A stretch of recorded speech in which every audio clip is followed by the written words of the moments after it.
So, brief introduction for everybody that is missing this Tuesday session. I neglected to record the first 40 minutes, so you're jumping in after our intro. Here we go. Okay, so now we're going to play this short video. It's about 3.5 minutes on Dunbar's number, and this is pretty interesting stuff. Let me know if you cannot hear this.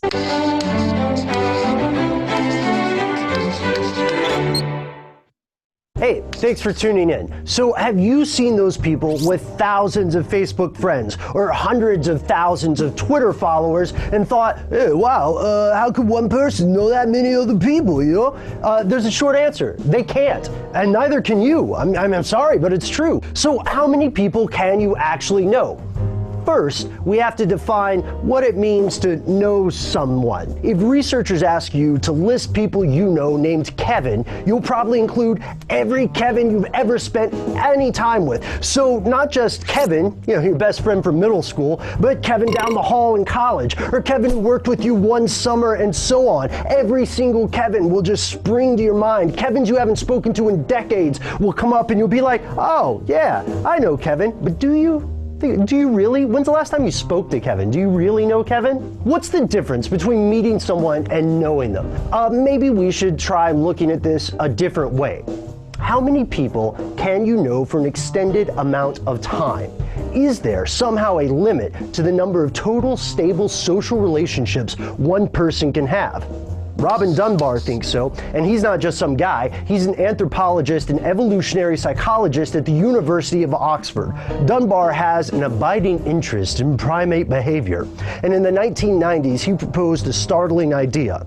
What if, said Dunbar, our brains have hardwired cognitive limits? What if your brain, my brain, all human brains can only consider a certain number of people as, well, you know, people? Dunbar found a correlation between the size of a primate's brain and the size of its average social group. He extrapolated the results for the average human brain size, specifically the neocortex. And what number did he get?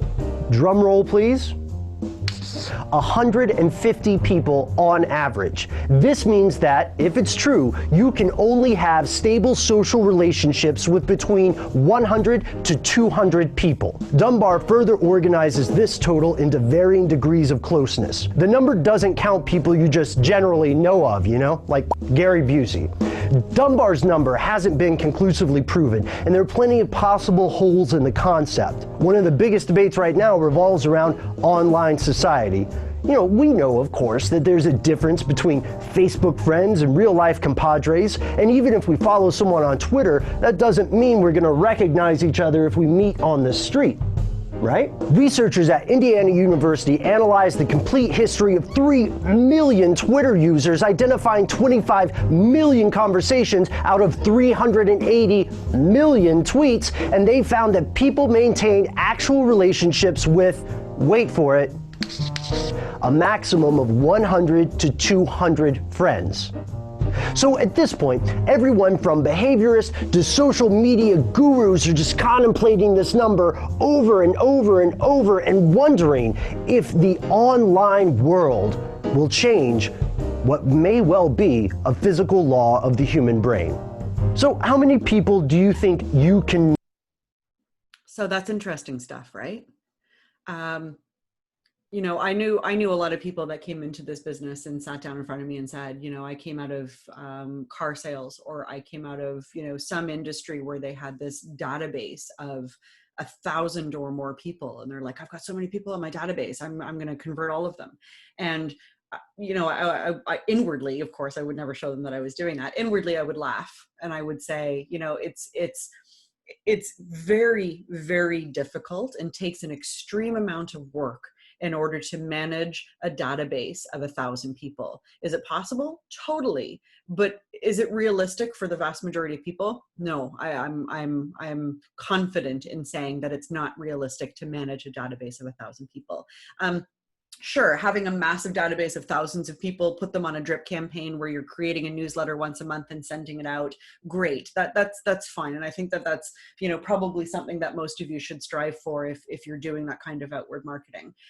But to really manage your contacts and your database, I think that it would be extremely valuable for any realtor to work on having a maximum of 200 people in their CRM that they are rating an A, a B, an A or a B, and really I would leave it at that. So if you talk to many of the top producing realtors, like I asked this question from Chuck Charlton of the Charlton team with Royal LePage Meadowtown in Milton a couple of years ago, and I asked him how many people he categorized as an A or a B in his database, and he didn't know off the top of his head. But he was very surprised that when he said, just give me a minute and I'll tell you. And he logged into a CRM and he categorized everybody that was an A or a B. And he was surprised that he only had 220 people in his database that were an A or a B. He thought that it was significantly more because, of course, he's a persistent Chairman's Club realtor and team. So I think that it's not important for you guys to get as many names as possible in your database. It's as important as anything to make sure that the names in your database are people that you're connecting with on a regular basis. And of course, the next question that you have to ask is, how are you going to enjoy connecting with them, and how are they going to enjoy receiving information and communication from you? And once you can get those things answered, again, it really starts to explode on its own and grow and develop from there. So to back up again, and I'll move to the next slide here. There really isn't any way to be organized in your real estate business without having a proper contact relationship management system. And a basic definition of that, especially in 2020, moving into 2021, is it needs to be web-based. So it needs to be like a website that you go and log into. Maybe it has a desktop app or an iPhone app, but it needs to be a website that you log into, because the website and internet-based apps are the ones that are fully capable of moving quickly and automating information on your behalf. Andrea's asked, would a team of 2 have like 400? Maybe, Andrea, but I think that it's really important to have an understanding of how much of those people you're able to connect with. So for example, if the Bell sisters each had 200 people on their own database, then are you only managing those 200 relationships, and then Melanie is managing the other 200 relationships, and there's very little overlap? I think that everybody individually needs to discern personally how many people you can manage on a regular basis and what your contact management looks like. Again, I mean, Chuck Charlton and his wife, Melissa, are the 2 managers of their team, and they've got a number of realtors that work under them. And again, this wasn't Chuck's database that he was looking at. It was, the entire CRM, and they had like 220 some odd people. This was a few years ago now, so it may have changed, because it really did surprise him when I asked him that question. But I think that what needs to be said is that with a database of 220 people that are A's or B's in your database, you could reasonably be chairmen just by having that number in your database. So it isn't necessarily about adding as many people as possible, because you may find it difficult to maintain relationships with all of those people. It's about making sure that the quality of the relationship that you have with those people results in an increase of business. And again, like that'll be specific to what you and Melanie decide to do in your team and with your contact management together as a team. So your CRM needs to be web-based, absolutely 100%. If you're still using a Rolodex, or if you're still using, something that's offline or an Excel spreadsheet, it's time to upgrade. 100% it's time to upgrade. You can't operate a successful real estate business in 2021 using an Excel spreadsheet. As much as that probably pains a lot of you to hear, or makes a lot of you wonder what the heck I'm talking about, you can't use an Excel spreadsheet to manage your database in 2021 in a real estate business. So it needs to be web. I would suggest that it needs to be real estate related, because they have specific features and automations that are built to help realtors establish and grow their businesses. And I think that there is a difference between having one that you're paying for that's expensive versus having one that's free. Now, with that being said, I do want to talk a little bit about RLP Sphere, not because they're paying me to do that, only because I do actually believe that it's a great place to get started. Do I think that it is the be all and end all of CRMs for realtors around the world? No. And I might get fired for that, but I really don't think that it is the best CRM for everybody. And here's why. Your CRM is a personal choice, and CRMs vary greatly. So it's like the difference between iPhone and Samsung, or the operating system of iPhone versus the operating system of Android. Not one isn't necessarily better than the other, but one is better for you than the other. I am so firmly entrenched in the Apple ecosystem. I adore it. I will never ever go with Samsung, even if their camera takes, 14 leaps ahead of the iPhone camera. Like, I'm not interested in Android whatsoever, because the Apple ecosystem works best for me. I love that I can answer calls on my watch. I love that when I take a picture on my phone, it automatically shows up on my desktop. I love that I can, have handoff where I can, open a website on my phone and then send it to my computer and automatically opens. I love how easy it is. Does that mean that I think that all of you guys need to adopt the Apple lifestyle? Absolutely not. Absolutely not. If you enjoy using Windows, which many people do, keep using it. So you really need to be able to test drive like a car. Like, I prefer Mercedes-Benz. Does that mean that it's better than BMW? It is for me. Is it for you? I don't know. You've got to make that decision on your own. You've got to test drive these CRMs. You've got to find out what bells and whistles and features you want to, or you need to have in your business. And then you need to find a CRM that fills those gaps. I had a private message. We use the Buffini CRM, but we want to switch to the RLP system. Do you know if it's easy or possible to move our client database over electronically? It is.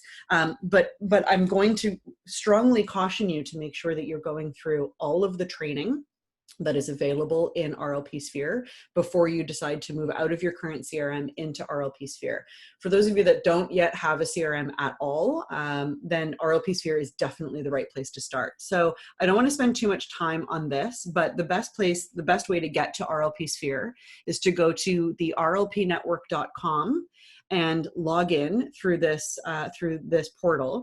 If you don't know what your RLP network login is, your deals administrator, your branch administrator will be able to help you find that out. Once you log into the RLP network, if you haven't already, or if you don't do this on a regular basis, there's cool stuff in here all the time. I particularly like this little graph that's at the top. That tells you how close you are to particular awards levels within the Royal LePage network. So this is pretty interesting. This is for closed, not for pending closed, but this is for closed. Obviously mine's pretty sad this year, but that's a really cool feature to look at on a regular basis. I think I told you guys last week that the marketing access is here. There's tons of resources that are available for you in here. Our referral network is available in the networking tab. Lots of training that's available for you. Lots of training that I've hosted is available for you in these tabs. So if you're looking for more information that way, please remember that this is Canada-wide training that's available. It's not specific to Ontario, so it doesn't necessarily take into account the rules of REBA and or TRESA. But on the homepage, once you log in, you're going to see a big banner for RLP Sphere. And if you click on that, it takes you to the RLP Sphere page. And then you can launch RLP Sphere from this page, and that'll open into a new tab. If you've never come into RLP Sphere before, that's okay. Sometimes it takes a little while. GOT says that she started using it and really liking it. That's great.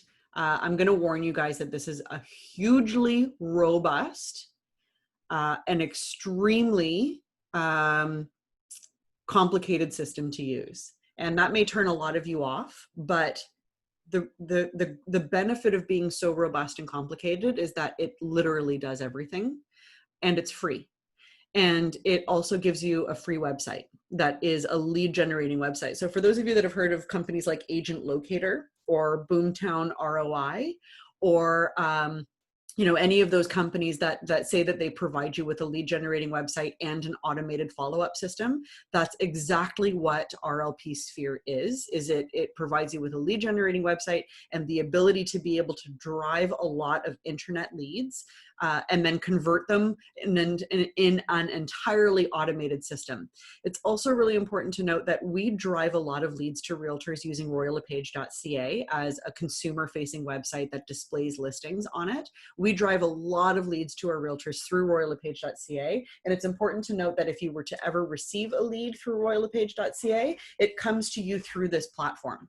So even if you don't intend on using RLP Sphere as your primary CRM or as your website provider, it's important to go in here anyway and set up your profile and understand the basics of how it works, because you will receive leads through this platform at some point over the duration of your time here with us at Royal LePage.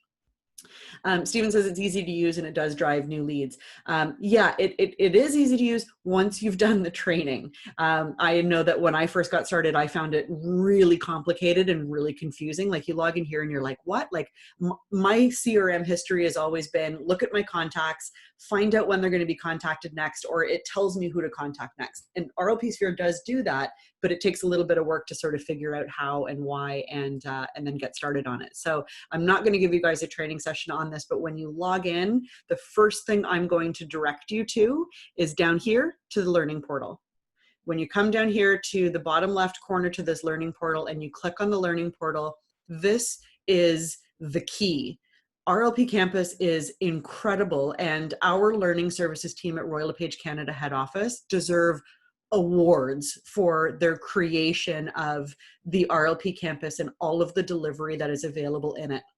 This can also be really overwhelming because there's so much in here, but I'm going to suggest that everybody start here with the RLP Sphere Agent Success Plan. There's 4 weeks of lessons and it's guided. It gives you a little module and then it says, now close this tab, go do X, Y, and Z, and then come back to us when you've completed that. And if you walk through this carefully, slowly, without rushing yourself, you will become a very fast expert in using RLP Sphere and KV Core. Stephen, I'm thrilled to learn that you have adopted the system and that you're finding a benefit with it, because I know that it's been quite a struggle with J&D since its launch almost a year ago now. I know it's been quite a struggle, so I'm thrilled that you're getting a benefit out of it and that you're using it. You just love using Contactually. Wow, that's good, because Contactually is a fantastic CRM. So I'm glad to hear that you're finding more success and more happiness with RLP Sphere than you were with Contactually. So that's where you guys need to go. Again, once you log into KV Core or RLP Sphere, as we're supposed to be calling it, down here, Learning Portal, this big blue button, click that, start there. Is it easy to link with another person? Yeah, you know, Andrew, there's team upgrades and upsells that you'll end up spending money on. Definitely talk with Stephanie first, because Stephanie has been working really hard on this with the SSW team. So she is, you know, very capable at talking to you about how the team dynamic would work for you guys, and whether it is worthwhile for you to pay to link as a team, or whether it's worthwhile for you both to operate either one website or both websites maybe. But yes, in terms of sharing leads or amalgamating communication to the leads, you can actually adopt that on a two-person team in some way. It's a little bit complicated and it deserves some extra time to explore those things. Nima says, I'm taking training on RLP Sphere, which is great to learn how to navigate KV Core. Yeah, absolutely. Take the live training. They're still offering weekly webinars. They've been doing that since we launched in March. They're still doing that all the time. Tanu asked, who should you talk to about Teams? Talk to your branch manager, because if they're not capable of answering your questions for you, they'll be able to direct you up to potentially Christian at the J&D office. Christian is probably our biggest residential expert in the entire brokerage on how to use it. Christian's fantastic. Or somebody else in the brokerage, could be me, could be somebody even directly at Learning Services to talk about Teams. Or you can also come into RLP Sphere here at any time and click this button down here. This little blue chat button opens up the chat window, and the people over at Inside Real Estate, which is the company that provides us with RLP Sphere, would be happy to talk to you and set up a meeting about how the team dynamic with this platform works. So, okay, apart from RLP Sphere, if you've decided that this isn't for you and you don't like it, some of the other top CRMs that I would recommend that you investigate, and I was going to make a slide with these names on them, but of course I didn't. So I'm going to tell them to you, and then I'll write them into the chat so you can Google search them and find them. LionDesk, was the CRM that I used when I stopped selling, and I absolutely adored LionDesk. Obviously, I was selling and using CRMs before RLP Sphere was released, so I don't know if I would have switched to RLP Sphere in my own business when I was selling. But again, it doesn't matter what I did. It's really which platform suits your business better. So LionDesk is one. Contactually is another one. Contactually is another one. What's that one that Redfin bought? Was that Contactually? What's that other one? Brivity is another one. Brivity is a really good one. Definitely caters to teams. Brivity does. I know a lot of Canadian teams. All of these are American based, but I know many Canadian teams and realtors that use these platforms successfully. So that's another one. The Buffini CRM is called Referral Maker. It's specifically geared towards people that don't want to generate cold leads, and they only want to generate leads from their database and their sphere and their network. It talks a lot about, you know, those handwritten cards. iExact and Agent Locator are direct competitors to what RLP Sphere offers. So I'm going to be very clear in saying that if iExact or Agent Locator are on your radar, you need to start with RLP Sphere first. Agent Locator and iExact will both charge you upwards of $1,000 a month for the exact same setup and provisions that RLP Sphere offers you. All three are very comparable products. The difference with iExact is that it does give you a different kind of pre-created monthly newsletter to send out to your database. But again, save yourself the money and start with KV Core because it's the same thing. Those three companies are direct competitors and offer very, very, very similar features and products. Okay. I do know a lot about Agent Locator. At the beginning, I was a huge supporter of Agent Locator, and they have made some decisions and business decisions that have made me lose a little bit of respect in the company. So without disparaging anybody, just use caution if you're going to be using you know, any of the competitors to RLP Sphere. It's also worth noting, you know, totally offside, that if you've been keeping your eye on the industry at all, or changes that are happening in brokerage, or, you know, things that are happening in the industry, you'll notice that there's a new brokerage in Canada called EXP that is absolutely exploding right now. Everybody and their dog seems to be jumping ship to EXP. One of Remax's lifelong top producing realtors, Christopher Invidiata, just left Remax to take his entire team to EXP. What's the deal? I'm happy to speak with you one-on-one about what I've learned about EXP. They definitely are a decent brokerage. They have a really neat business model in that they have no brick and mortar. They have no office that you can walk into and get to know your staff, or have a manager in their office that's willing to talk with you, which is a benefit to some of you who, you know, are never interested in going into the office. There's certainly benefits with working with EXP. But one of the things that EXP you know, really touts itself on is its technological provisions to its realtors. And that is three very big pillars. One is they have their avatar environment, where you actually log on to a website, you create a cartoon caricature like those emojis that you see that look like you, and you can walk through virtual halls, go into a manager's office and speak with some faceless manager who's also an emoji that you'll probably never meet in real life. You can talk to your admin staff, again, who you'll probably never meet in real life, and you don't even know if they look like they're emojis, and it'll be a different person the next time you have a question about a deal. So there's that capability, walking into a virtual theater and being able to listen to somebody deliver something that may or may not be relevant to the Ontario market. So there's that aspect, which is kind of neat. The second technological pillar that they offer is that they give KV Core to all of their realtors for an extra $200 a month, which is a huge discount because, again, it's like $1,000 or $1,500 a month to buy KV Core if you were an individual realtor. And EXP gives it to you for an extra $200 a month. But it's important to note that in Canada, EXP realtors get the American version of KV Core.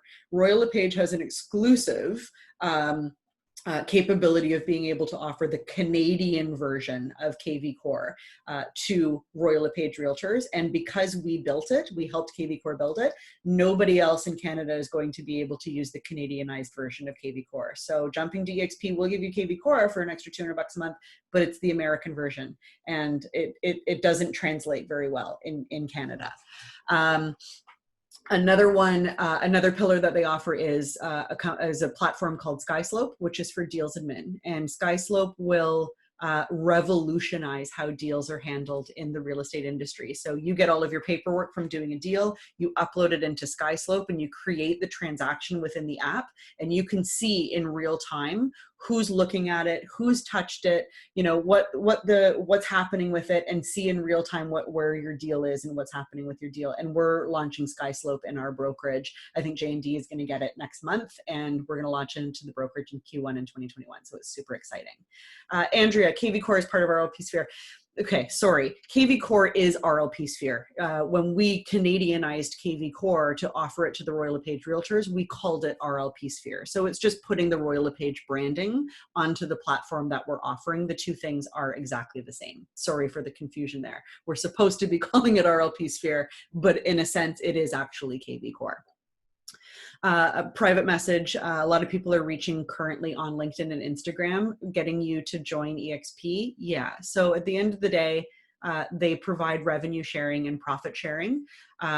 It's like, for those of you that have been around a while, it's like Amway. It's like Beauty Counter for those of you that are young moms. It's like Tupperware parties.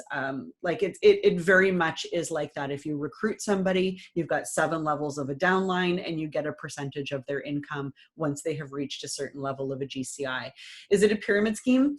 Yeah, you know, we could go on for hours and hours talking about whether it's a pyramid scheme. It's not actually a pyramid scheme, because you don't have to buy in. Like, it doesn't cost you money to buy in, and you don't have a quota of other people that you have to recruit. It's just an incentive to recruit. And we all have incentives to recruit. Like, our business model here at Royal LePage is to recruit. I mean, we want to grow our numbers. The only way to be more successful in business is to do more business, right? We're all in that sort of same thing.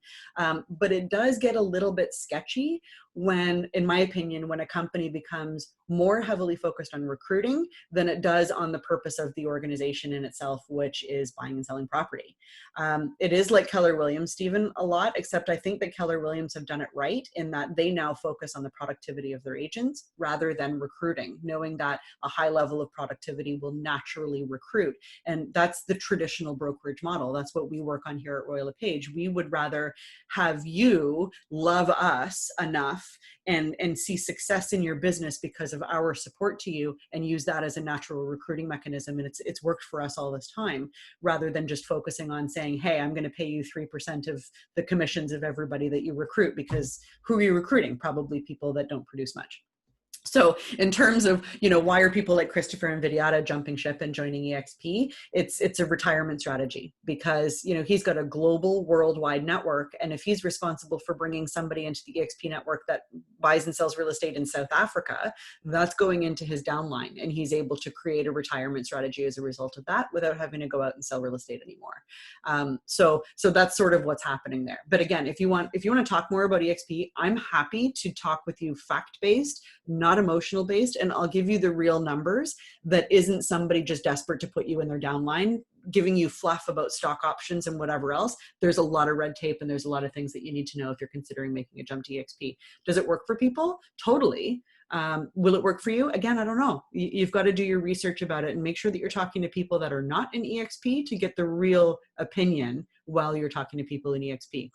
Does Keller Williams offer revenue sharing? Yeah, it does.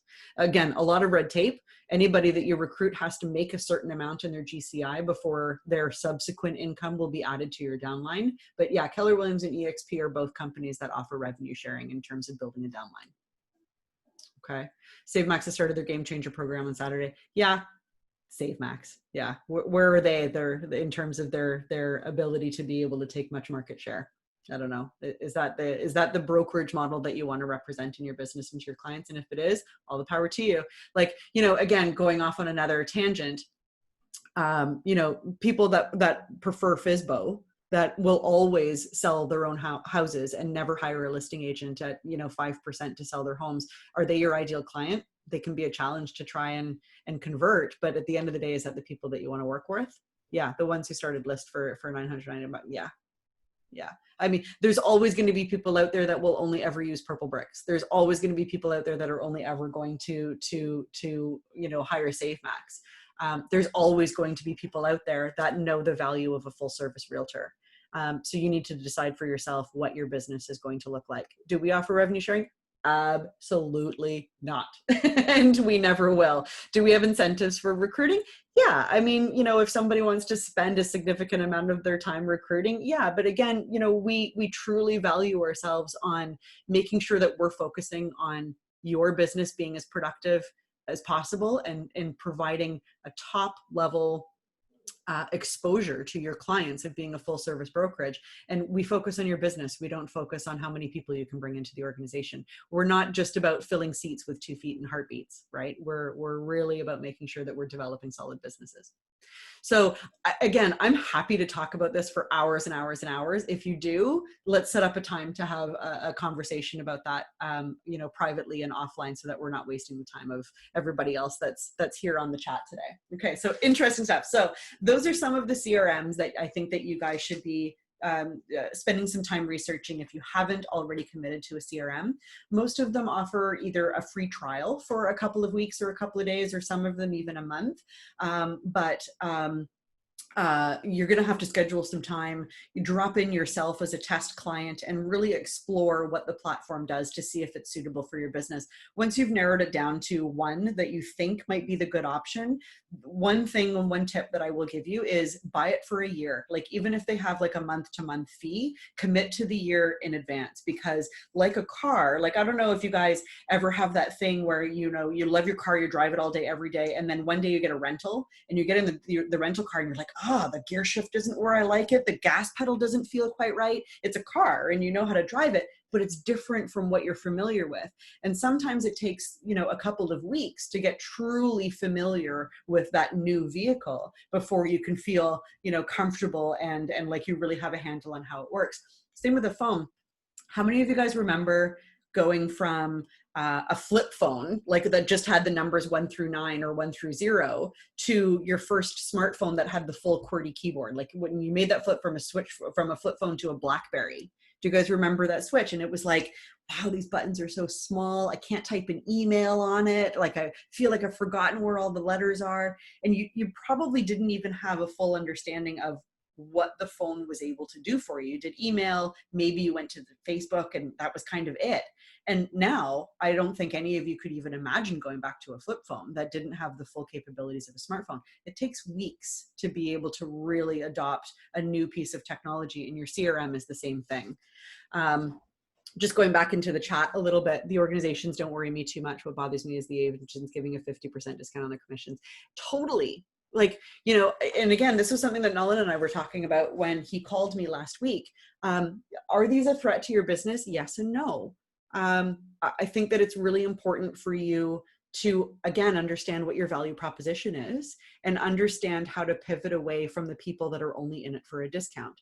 With that being said, having a little bit of empathy for your clients who are comparing what you have to offer and how that's ultimately going to benefit their bottom line to somebody else that claims to offer the same thing. So, again, average house price in the Greater Toronto area, let's say, is around $1 million. For most of us, that's a $40,000 to $50,000 fee that a seller is going to pay when they're listing their home. Right? Anywhere from 4 to 5%. I'm not allowed to talk about it, but 4 to 5%, $40,000 to $50,000 plus tax that somebody is going to have to pay in order for you to sell their home. And if they don't feel like they're getting $50,000 worth of value out of hiring you, it's not just about the services you offer, it's about how much you're going to be able to sell the property for. Then they're going to question whether or not it's worth paying you $50,000 when the other guy is also offering professional photography and, MLS access and open houses and negotiation skills, for $20,000 or for $30,000 or, $25,000 to the buyer rep and then an extra $1,000 because they're hiring SafeMax.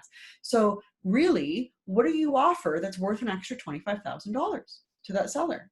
And it's okay for the seller to ask that, right? I see on the Facebook chats all the time, I see, clients that are realtors that are so pissed off and they're like, I can't understand why I keep getting undercut. And it's because they don't have a firm understanding of the seller and their hesitation to write an extra $25,000 to you when they don't know that it's going to be worthwhile, right?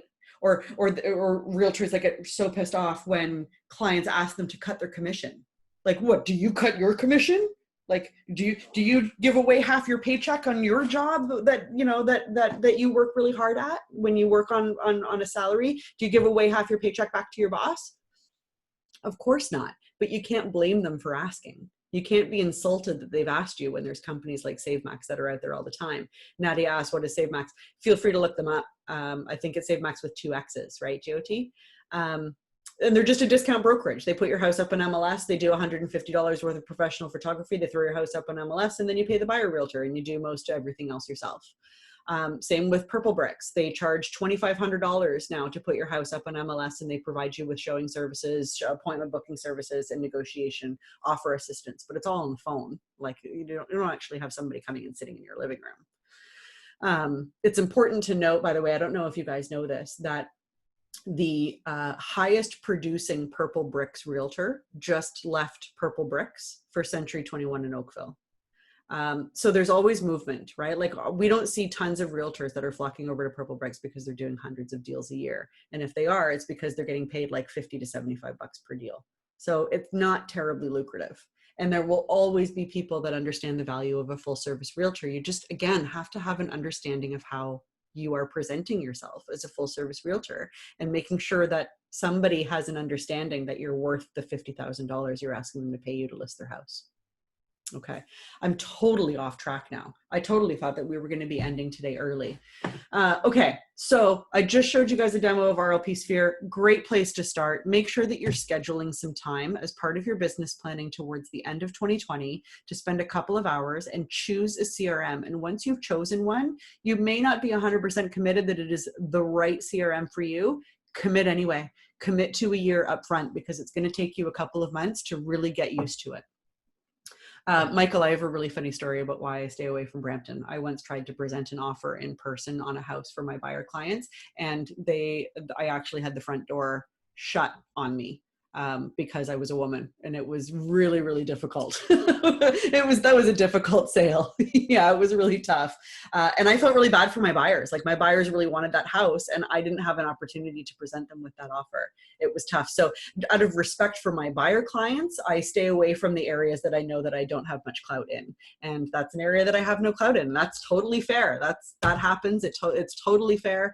So I finally ended up referring any clients that I had to local realtors in the Brampton area, and I stuck with what I knew. Okay, so where am I here? So I just showed you a demo. That's great. Okay, so when you're starting to get your database into a new CRM, whether you're manually entering people because you've never had a database before, or you're pulling them out of another database with an export and import function. By the way, I think pretty much all platforms at this point will help you by giving you an actual person to be able to assist you to export your database out of one platform and import it into another. RLP Sphere does it for free. You just have to give them a CSV file or an Excel spreadsheet, and they will import your database into the platform for you. Absolutely no charge. And they do it within about 2 or 3 business days. So all of them will have that assistance for you to be able to get your database in and functioning. Once they're in, the first thing that you should be doing in any CRM, whichever one you choose, they all have this function, is rating and categorizing your clients. Rating them in terms of, you know, an A or a B, A being they're super, super important clients to you that you know will refer you business, or, you know, are really loyal to you and want to help you grow your business. B being people that would potentially refer you or call you if they had an immediate need themselves, but they need some extra massaging. And C and D and everybody else sort of being the people that are just on your drip campaign that you don't spend a lot of time really focusing on and working on, but you want to keep top of their mind as well. And you also want to tag them. In an RLP Sphere, we use hashtags, you know, with the old school pound key with a word to categorize them. Because if you came across a really great opportunity for investors to purchase, you know, a multiplex or a college apartment or, you know, anything like that, and you want to be able to really quickly blast that out to everybody in your database that would potentially be interested in an investment opportunity, your CRM will be able to very quickly quickly parse all of those people out for you and say, these are the people that would be interested in an investment. These are the people that have kids that are about to become of age that they may be interested in buying a home, and categorizing them out by as many metrics as you possibly can. And you also need to identify the motivation level of everybody that you're adding in. Again, you know, are they an A? Are they a B? You know, and really focusing on those aspects of each of those people, especially as your database grows, because as Dunbar's number explains, once you start to get over 100 people, it's impossible for you to mentally keep track of all of them. So let your CRM do that for you. You know, you can continue to manage the people that mean the most to you, and then allow your CRM to continue to massage and automate the other people that you simply don't have a mental capacity to keep in mind all of the time. Okay, so once you have done this in your CRM, the next step in making your CRM working for you is creating the contact plans that will automate a lot of this stuff for you. So we need to determine the how you're going to be communicating with these people. And again, for all of you, it's going to be increasingly different. So obviously in-person and or face-to-face is ideal. In a COVID environment, you obviously have to understand your own feelings about in-person methods and how you're going to manage that, as well as the feelings and the perceptions of the person that you're going to meet. Do they feel comfortable meeting with you? In what kind of environment would they feel comfortable meeting with you? What are the safety measures that you may need to have in place in order to make sure that you're confident and the other person is comfortable? Maybe face-to-face isn't an option right now because of your comfort level or the other person's. That's fine. Is Zoom a good replacement for that? Is it a suitable replacement for that? In some cases, it's not. In many cases, it is. Do you have a Zoom account that you know comfortably how to use? Obviously, in lieu of that, there's all the other options that you can use to keep in touch with people: telephone, texting, email, mail, social media. And now is a good opportunity for you guys to unmute yourselves or offer in the chat some other methods that you've been considering or that you have successfully used at keeping in touch with your database. So come on in, unmute, type in the chat. What are some really good ways of being able to communicate with people that we haven't talked about here?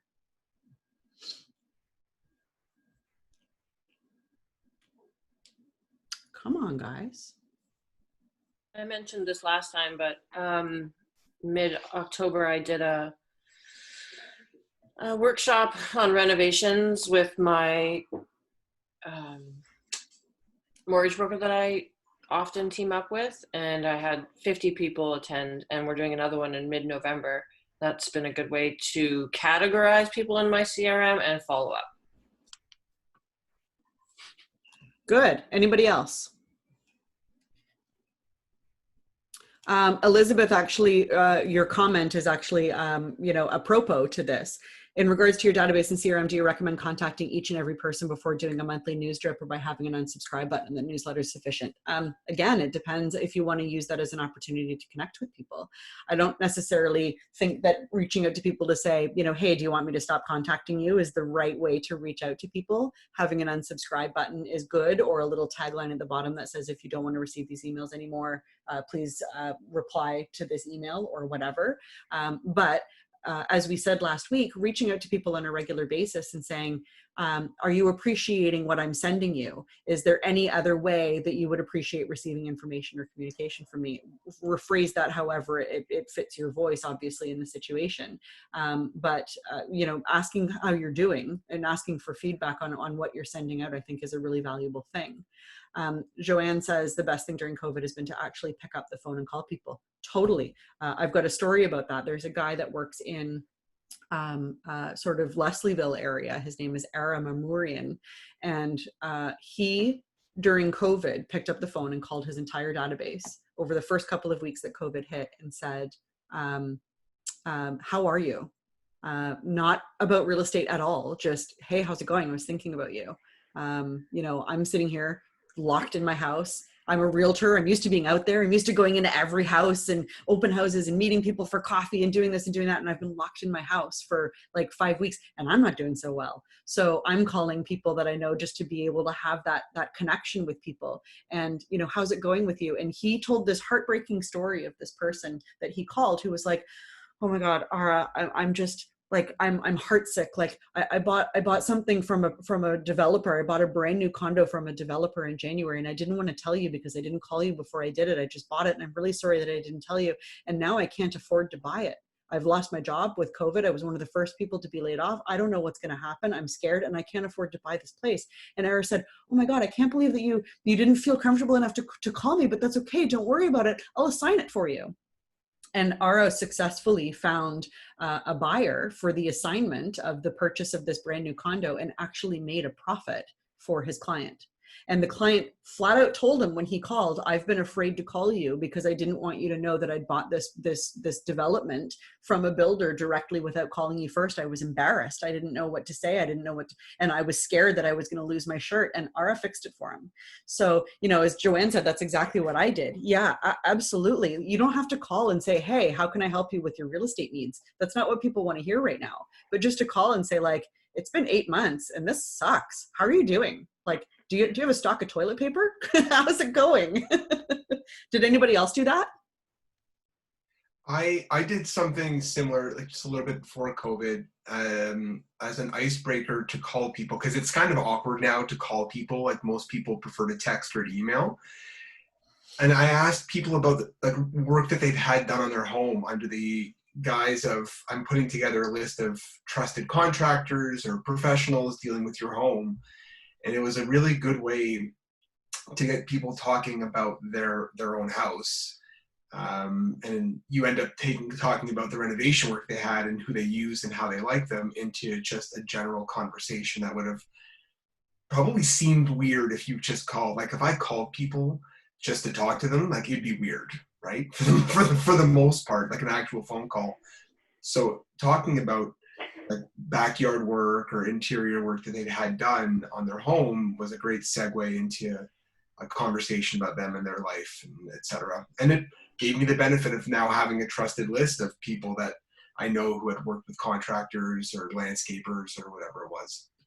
Yeah, totally beneficial to your business to help develop that team. And we were talking about this as a group last week that, you know, when they hire a realtor, it would be beneficial for them to hire somebody that knows everybody in all aspects of caring for a home, for a property.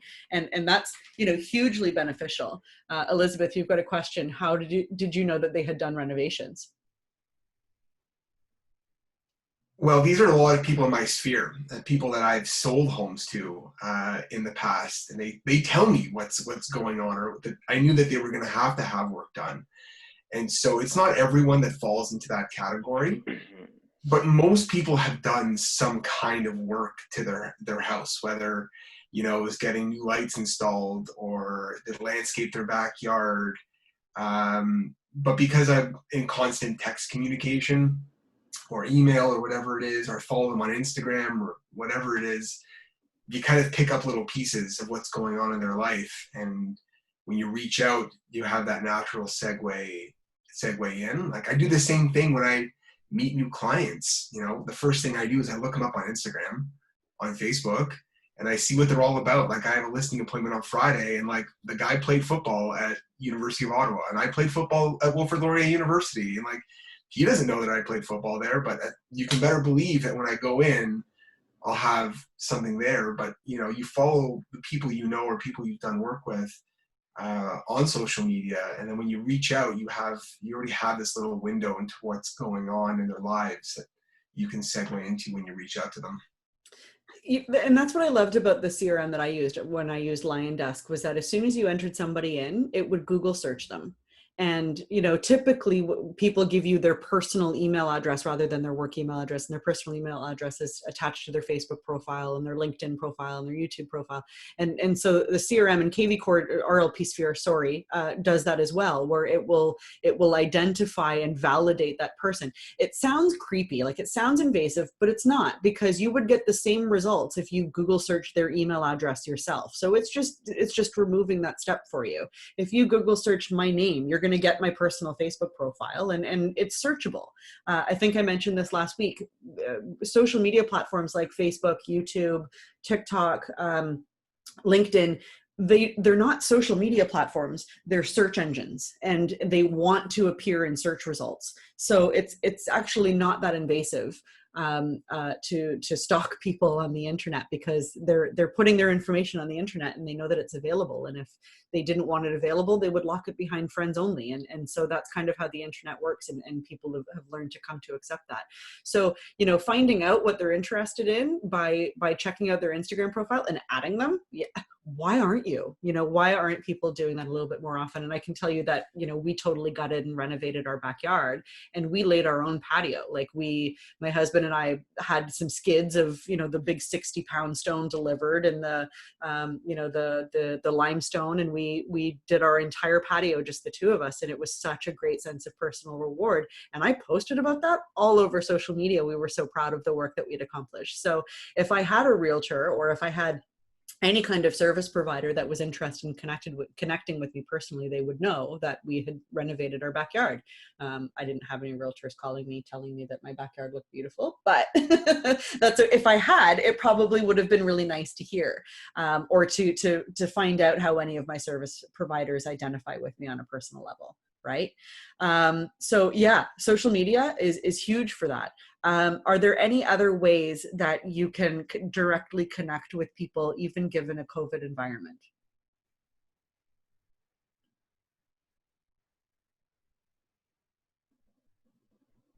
Video is huge. Yeah.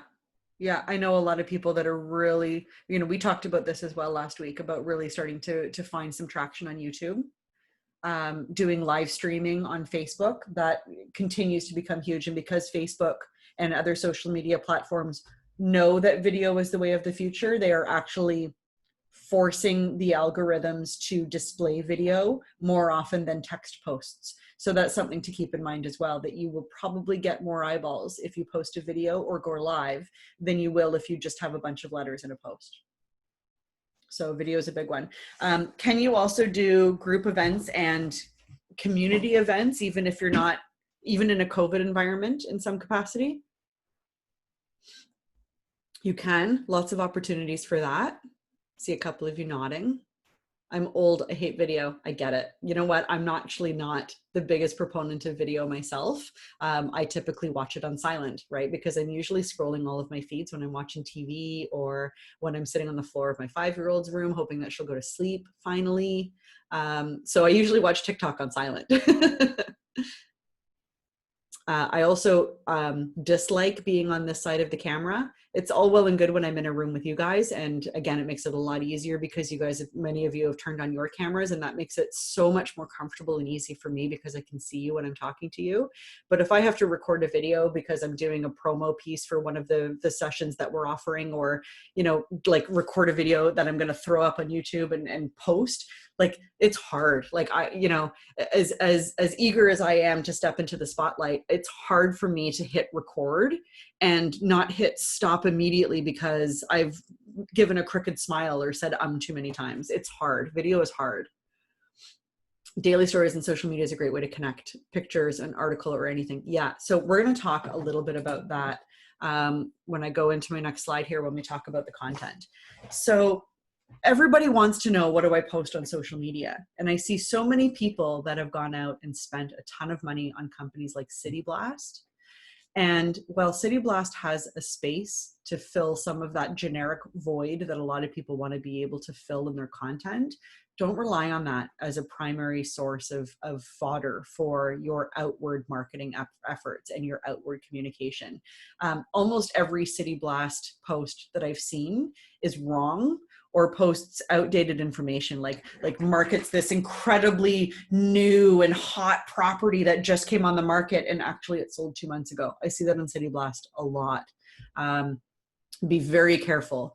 Nilsson has just asked if we were having a break. And yeah, you know what? I've been talking for 90 minutes.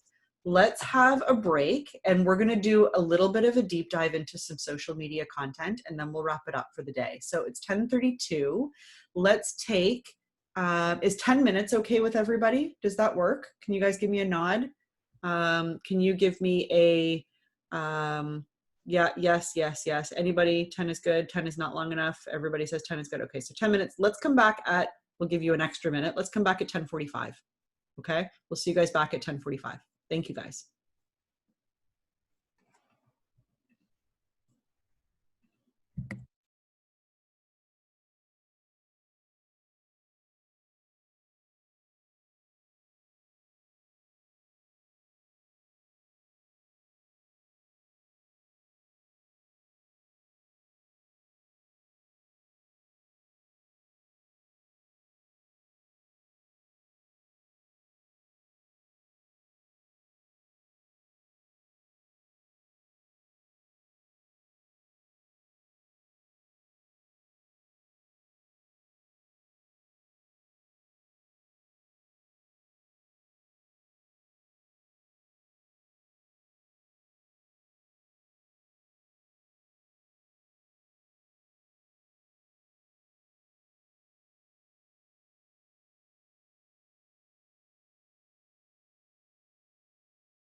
Nice two-bedroom condo in Elbow Park for $360,000, 385.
Okay, welcome back, everybody. All right, let's get back on track here.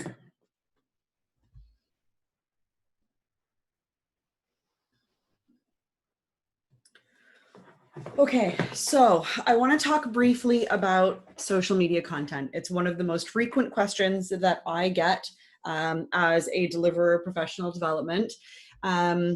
And I think even the biggest experts on social media can always do with learning from others and seeing what other people are doing. So the biggest lesson and the biggest takeaway for social media that I can give to you guys is if you're not currently active on any social media platform, I recommend only starting and only working with Facebook. Once you've got Facebook mastered and you want to add more because you're finding success from your social media activities, then you can add another platform, and maybe that's Instagram, maybe that's LinkedIn, maybe that's, you know, whatever it is. Do I recommend that everybody get on Pinterest and Instagram and Facebook and you know, Twitter and LinkedIn all at the same time? No, no, no. That's way too many things to take on. They all deserve to be used very differently. I would never, I strongly recommend against cross-posting to various platforms the same content, at the very least, unless you are editing that content to be displayed and to use the platform the way that it's meant to be used. I do, however, suggest that every single person have a LinkedIn account, whether you are active on social media and intend to use social media or not. Every single one of you should have a LinkedIn account. I you know, don't even necessarily recommend using your feed or posting on it regularly, but I think all of you need to have your online resume and a history of your successes and information about your professional life before you became a realtor openly available on some platform. Allow people to be able to look at your resume, and LinkedIn is an excellent way of portraying your professional successes and your professional skill set. Again, because it has excellent search engine optimization, I think that it's a great way for you to be able to showcase who you are and the things that you've accomplished in your career. If you don't have a lot of history in real estate, wouldn't it look bad? No, absolutely not. Because if you don't have a history in real estate, the only way that you're going to get people to trust your professional capabilities is to talk about the other professional capabilities that you have had. You know, for example, going back to Nilsson, he's got a very strong career as an engineer before he became a realtor, and he's only been a realtor for a couple of years. But if he is able to showcase some of the successes that he had as an engineer, it's going to really showcase his capabilities of being able to, you know, work numbers and structure things based on a variety of moving parts. So, you know, when I first got started in real estate, I would talk about many of the things that I had that were past successes. I worked in a company, I worked for the Primary Teachers Union in Ireland, and I single-handedly not only conceptualized, but also executed giving every staff member within the Primary Teachers Union their own computer at their desk at work. Before then, it was this was 2001. We were entirely paper-based and telephone-based. We did not use email. We didn't have spreadsheets. We had 2 computers in the entire office, and it was 3 floors. I think there was probably 60 employees, and none of them had their own personal computers. And I conceptualized and created and delivered and trained all of those people to now have a desktop computer that they used at their office, integrating email into our day-to-day business and allowing the primary teachers, because we were their union, to be able to contact us via digital means. And it was revolutionary. So that was a huge success that I had. And I became a realtor at 27. I didn't really have much going for me apart from that. Talking about those ways that I was able to be a leader and to take control and to identify risk and to overcome them and to plan and to execute in an efficient manner made people go, okay, you maybe don't have a lot of real estate experience, but you sure are smart and, you know, have a lot going for you and have proven a capability of being able to create and execute. So absolutely, if you don't have a strong real estate history, talk about your other successes in your professional career. It's hugely important. Feel free to add me to your LinkedIn network and take a look at what I've put on my profile to give yourself ideas about what to put on your profile. other realtors that are in your sphere, don't be afraid to add them to any of your platforms. Don't be afraid to add any realtors that you want to emulate, or that you admire, or that you think have, you know, really owned a certain communication method like Facebook or TikTok. Add them. They're not going to be offended. They're not going to want to hide their stuff from you. Generally, people that have achieved success, or that are successful in a certain thing, want to expand their network and are happy to share their discoveries and their traits with you. Those of us that do have some success on social media know that if anybody were to try to copy what the content that we create and deliver, you probably wouldn't do as well at it, because, you know, because I'm the inventor of my own content, and it's my own voice and it's my own personality, and that isn't really easily able to be duplicated. So feel free to add people and take ideas and inspiration from some of the people that you think are doing it well. That's in fact what TikTok is all about. It's about copying other people and adding your own flair to what's already trending. And that is, in a sense, the purpose of social media. I want to recommend a book. For any of you that are interested in social media in any capacity, I want you guys to go out and get this book. I'm not even finished it yet. I'm about halfway through it, and this has been one of the most fascinating reads that I have ever read in my entire life.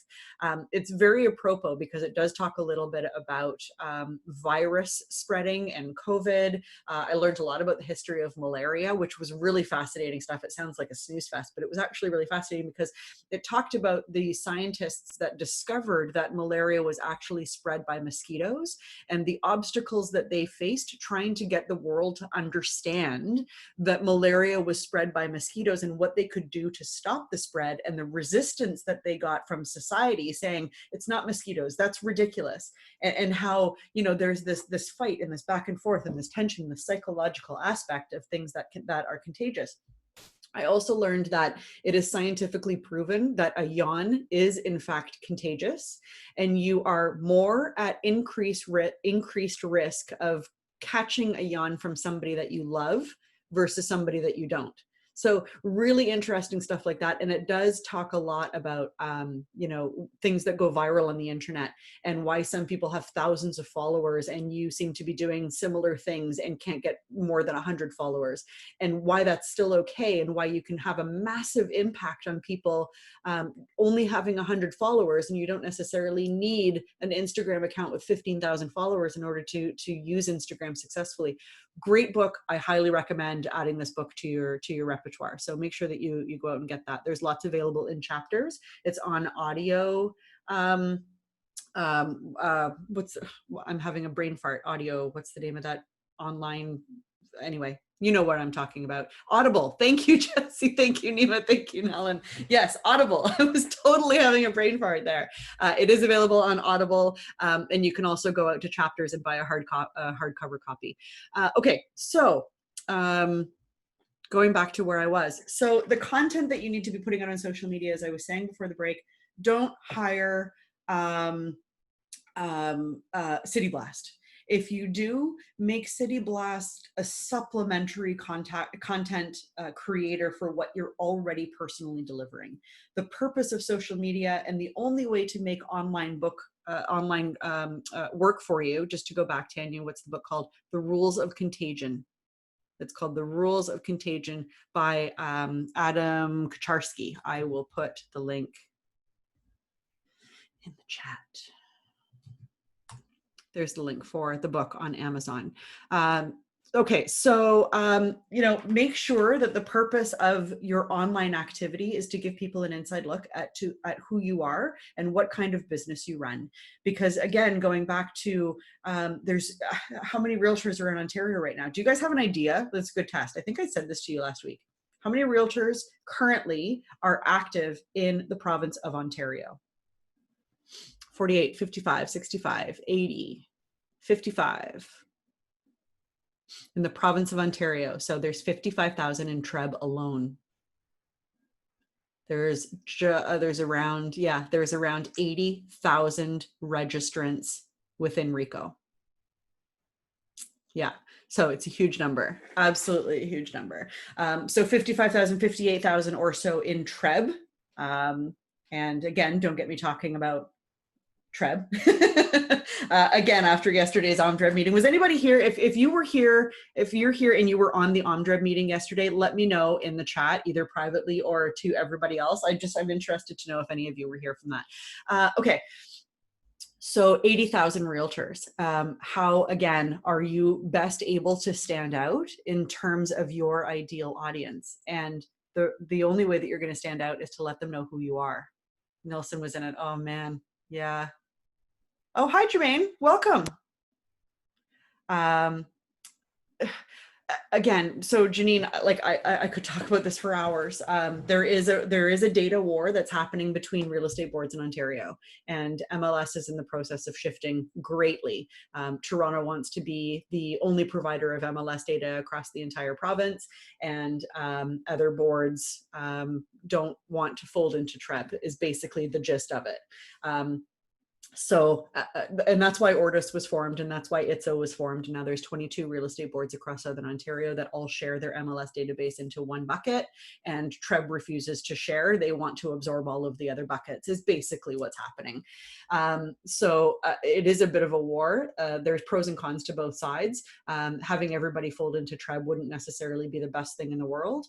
Having everybody join ITSO wouldn't necessarily be the best thing in the world, but it's becoming, in some capacities, in some areas, like it was in the Oakville area yesterday afternoon, it's becoming violent and hostile. In that meeting yesterday afternoon, there were a lot of swear words dropped by people.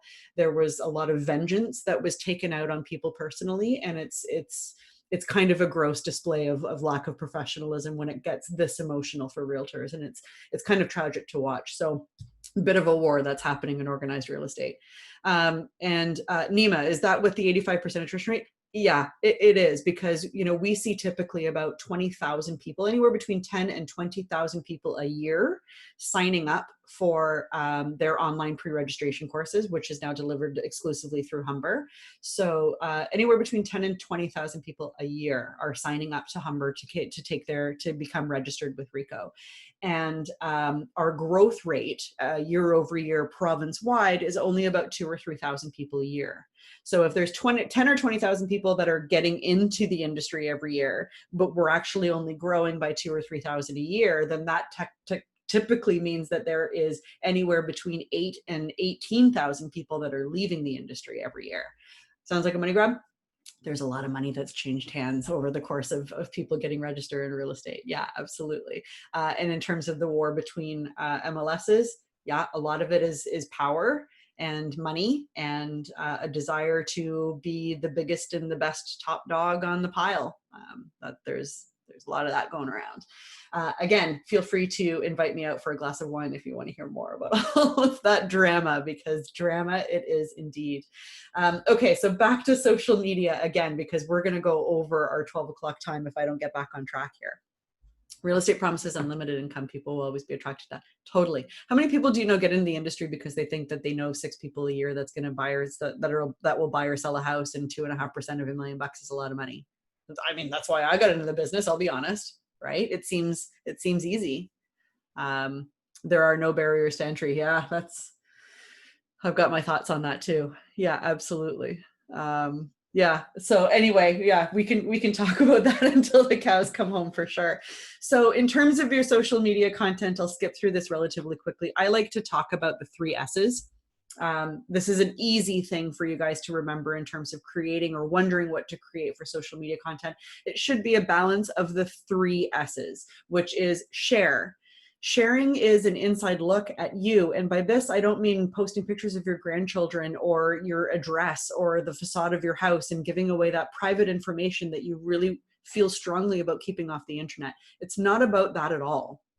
The concept of sharing is behind the scenes as a realtor. And I'll give you some examples on social media of people that do this really well. And, you know, I tell the story all the time about, you know, one of the last buyer clients that I had. We went into a house in Milton, and it was like one of like 4 houses that we were seeing that day. And we were just trucking through the houses, no big deal. And I walked upstairs.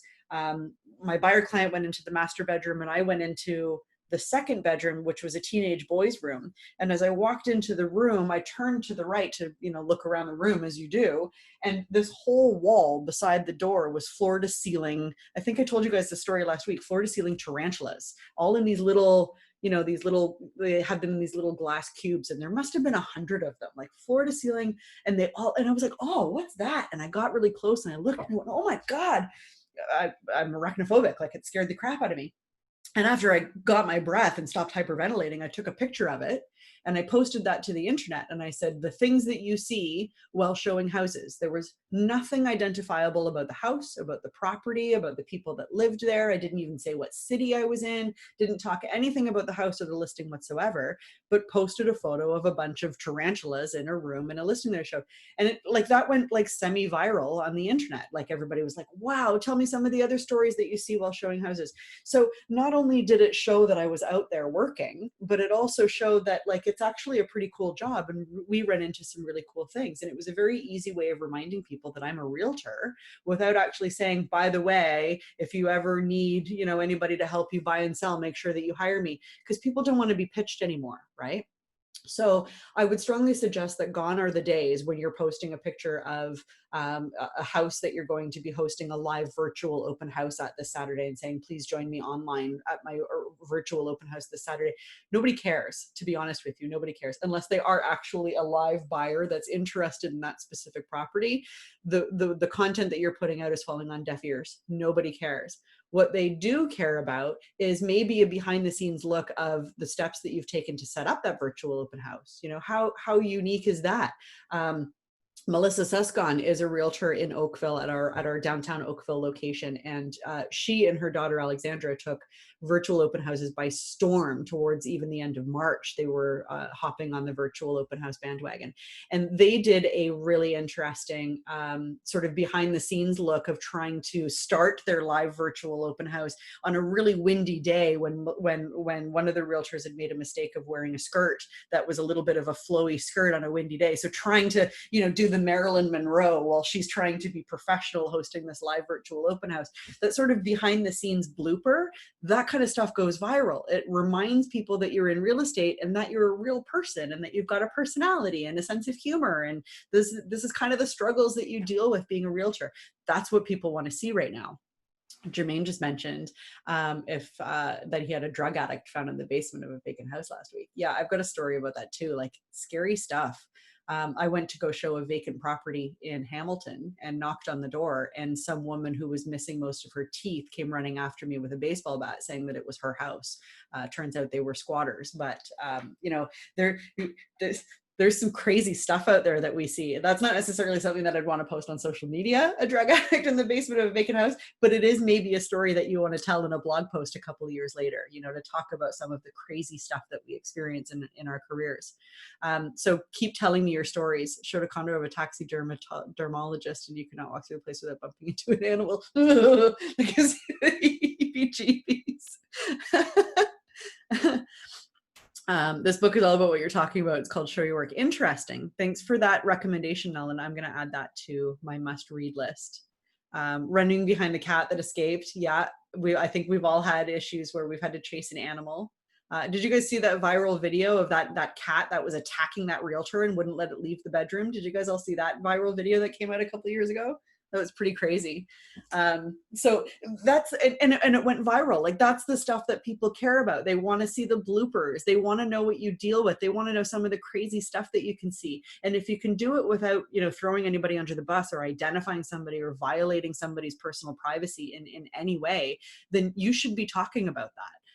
Because that's what drives people to you and what makes them connect to you and feel as though they can trust you and that you're a genuine, honest person. So back to the 3 S's: sharing, behind the scenes, make yourself a real person. A little vulnerability or perspective of vulnerability can go a really, really long way. The strongest people in the world will be better leaders if they're able to sit back and go, I didn't know that. Or I'm not sure of the answer. Even the biggest Trump supporters know that sometimes he could do with a dose of stepping back and saying, yeah, you know, maybe I didn't make the right move there, or I didn't know that, or I learned this, instead of always being the best at everything, which is what he's constantly claiming. So the second of the three S's is serve. Entertain people, enlighten people, give them information, talk to them about how experienced you are in the real estate market and in the real estate industry and what's going on. And this is an opportunity for you to talk about new listings, or about how the numbers have gone up and down and what that means in terms of trends, and is it a good time to buy or a good time to sell. That's what I'm talking about in terms of that serving. Don't make that everything you're putting on social media. You know, just sharing, you know, the monthly stats that Deborah Harris puts out on behalf of our brokerage every month isn't enough. You need to talk about what that stuff means, and you also need to add the other two S's in there along with that. Otherwise, it just becomes boring. And the third S, share, serve, and the third S is selling. And this is where you're selling your services, your experiences, what sets you apart from other realtors. This isn't, hey, come to my open house this weekend. It's why you are the best realtor for your particular audience to want to hire. And this isn't exclusive to social media. This is just in anything that you're doing that is marketing yourself as a realtor. These are the three S's that you need to be remembering. If you're doing a monthly newsletter to people, if you're doing a monthly mailer, don't make it all about the real estate industry. If people cared that much, they would become realtors. They want to know about you, and they want to connect your expertise and your knowledge about the real estate industry to you as a trustworthy and honest person. A video recently about a realtor from the US that was showing a house and somehow wiped out. She literally recorded herself laughing. June, is that this? Because did I pull that up on TikTok? I might have pulled it up on TikTok. Tell me if it's this one. Let me move this out of the way. Is it this one? Where's the sound? How do I make the sound? Hang on a sec.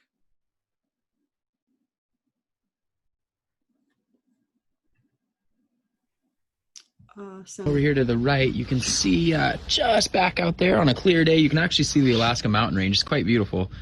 So we're going to turn this way, and just right around the corner is a set of stairs. And you can see this paint. It's kind of like a textured paint to be a little bit more slip resistant on the stairs. So let's go ahead and head down.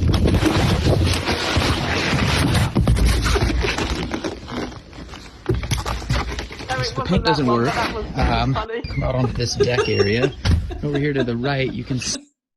So, yeah, and if it's not that one, I think there's the other one of that woman that was in her car and she was telling the story in her car. There was that one too. That's the stuff that goes viral. And do you guys have a goal of going viral on the internet? No. But the reason why it goes viral is because your audience is drawn to stuff like this, and it will more personally connect them directly with you as a person. Yeah, that one in the car was hilarious. Like I laughed throughout that whole thing. Just listening to her recount that story was fantastic. And so we look at somebody like that and we go, man, that takes guts. Like to just, to sit in your phone, mortified, and then decide that you're going to turn it on and tell a story to the world. Like, who cares, right? And you may feel like nobody cares, or you may feel like it was an embarrassing moment for you, but that exposure of vulnerability for you as a professional can really change how your prospective audience and your prospective clients look at you, and how connected they feel to you, and how easily they will reach out to you. This guy, in fact, I connected with this guy shortly after this happened, and he will tell you that his followers on TikTok jumped through the roof when this happened, because of course everybody was sharing it and commenting on it and whatever. But he had a number of people that at some point connected with him and said, I love the genuineness with which you carry yourself. And that falling video, the fact that you posted it, made me want to work with you. So he was really able to show his personality. And, you're right, Elizabeth, the guy didn't miss a beat. Like, he wiped out and then got up and kept selling. Really, really great stuff. And you may not react the same way, but your reaction will connect you with your ideal audience in turn. This is the kind of stuff that we need to work a little bit more on being able to share. And maybe you didn't take a video of doing it this way. Maybe you're just going to write about it. But that's a great start, just to write a little post about what happened to you today in text, no video, no pictures, no nothing like that. Just start writing about it. and see where it takes you, because it'll be really interesting. Nellen says, I once wrote a newsletter that was all about procrastination. Best response I've ever received. Yeah, really scary to hit send. Absolutely. Eileen, no problem. We'll see you on Thursday. Thanks very much. You know, really important to be able to say to your clients or to your prospective clients, I'm with you, I'm not above you, I'm not better than you. Gone are the days where we have these perfectly starched collars and nobody talks about anybody being other than a perfect robot, right? Like, we are people, and it's okay to share some of those trials and tribulations together. And I think that's what social media has done in terms of changing the world dynamic and the culture in North America to be more accepting of these kinds of things. With that being said, while I'm here, so sorry, back to the 3 S's, as I saw that there was a bit of conversation about that. The 3 S's are share, which is your behind the scenes, your bloopers, making yourself a real person. The second S is serve, which is entertain, enlighten, awareness, and education. The third S is sell, making sure that you're selling your services, talking about the numbers in the market, and that the reason why people want to work with you as a real estate expert. For those of you that are maybe, you know, not terribly sure what hashtags are a really great way of being able to see all of the social media posts about a certain topic. Most of the social media platforms, you can search hashtags: LinkedIn, TikTok, Facebook, Twitter. You can use hashtag searches in all of those. And something that I recommend doing, which I've actually opened in a tab here, is opening the hashtag on TikTok for realtor. So anybody that has used the hashtag, you can see it here, anybody that has used the hashtag realtor in their posts will now show up on this feed. So a great way to get a handle on how realtors are using a specific social media platform is to go to the social media platform and search the hashtag realtor. And then you're able to sort of swipe through and see how various realtors are using that particular social media platform.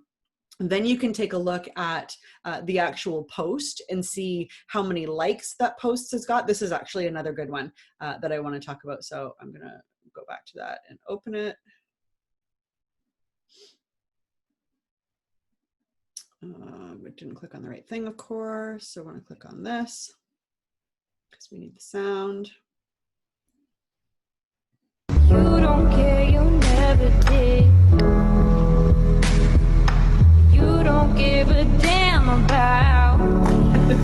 You don't care, you never did. So this is that vulnerability aspect of the life of a realtor. Like, it's very difficult for realtors to acknowledge the hardship of losing a client. You know, and not all of you will appreciate this kind of humor, and that's okay. But again, this is the kind of stuff, like as Jesse says, this is the kind of stuff that does go viral, and this is the kind of vulnerability that I'm talking about. Sometimes, like I saw another one that I had to laugh at, which was a picture of a really horribly broken, really nicely manicured, but now terribly broken fingernail, and then in the background of this horribly broken fingernail was like the terrible lock boxes where you have to pull down that little lever in order to pull the, God, those things are nail breaking, like they're just hazards. And you know, posting something like that, like it just kind of, it shows the client some of the crap that we deal with every day in our industry. And in fact, what it does overall is it starts to give a little bit of value to our fees as a realtor, right? Like, it starts to justify a little bit why we get paid so much money. You know, not even to mention the fact that we take home, you know, as we discovered in day 1 or day 2, like 30% of what we actually charge.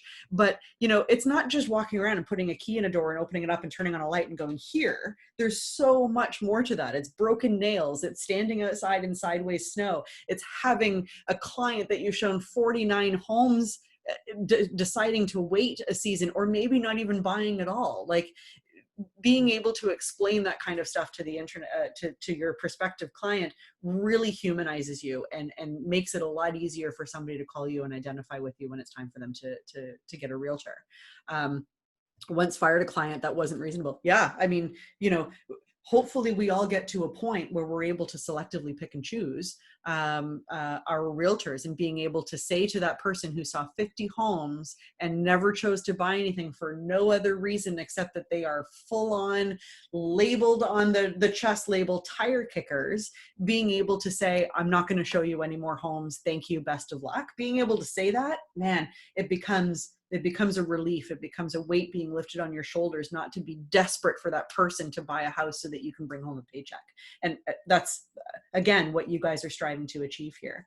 The biggest lesson about being online, whether it's an email newsletter that you're sending out, or social media, or individual emails to people, when they reply, you need to reply back every single time. The worst thing that you can do is post and run. Don't just put up a post that says, I reached my goal this year. Thank you to all of my friends and family that helped me achieve President's Gold. I'm so proud of being in the top 6% of Royal LePage realtors across the country, and then never look at the post again. Even if you get one person that replies and says, congratulations, that's amazing. Like, don't not say anything. Like, if somebody came up to you and said, congratulations on your award, are you just going to go and walk away? Like, geez, I would hope that you wouldn't. You would say, thank you. Thanks very much. Like, yeah, it's been really great. Reply back to these people.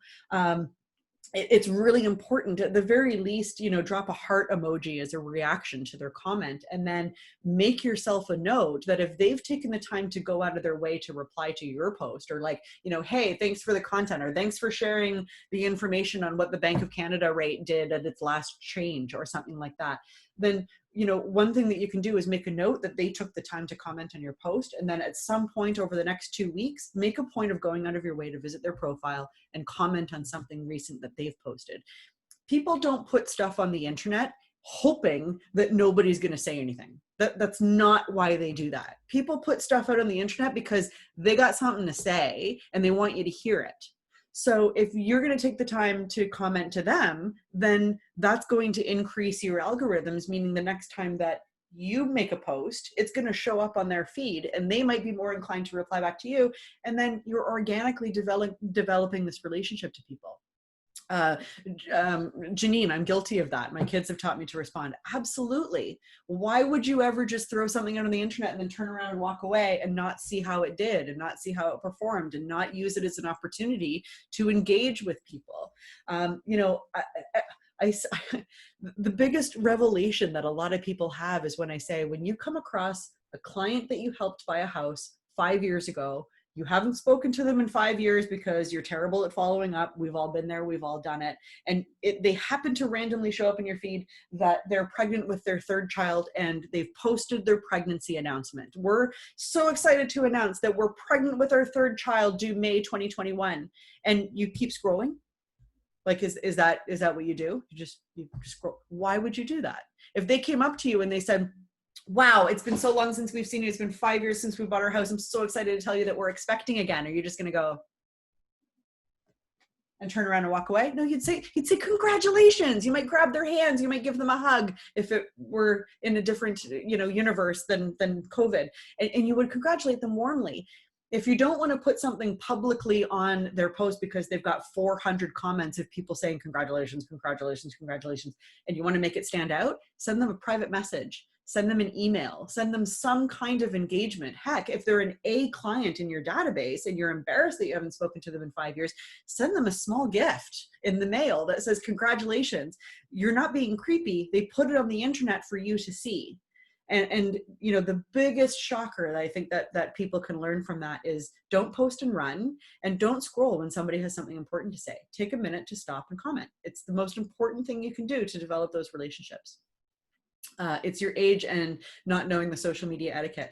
I get it. Like, I totally get it, but just remind yourself of that, Janine. Remind yourself that they're putting it out there because they want you to know. And if you're saying nothing, how would that translate if you were physically in the presence of that person and you said nothing? Sure, they're not speaking directly to you. They're speaking to a group.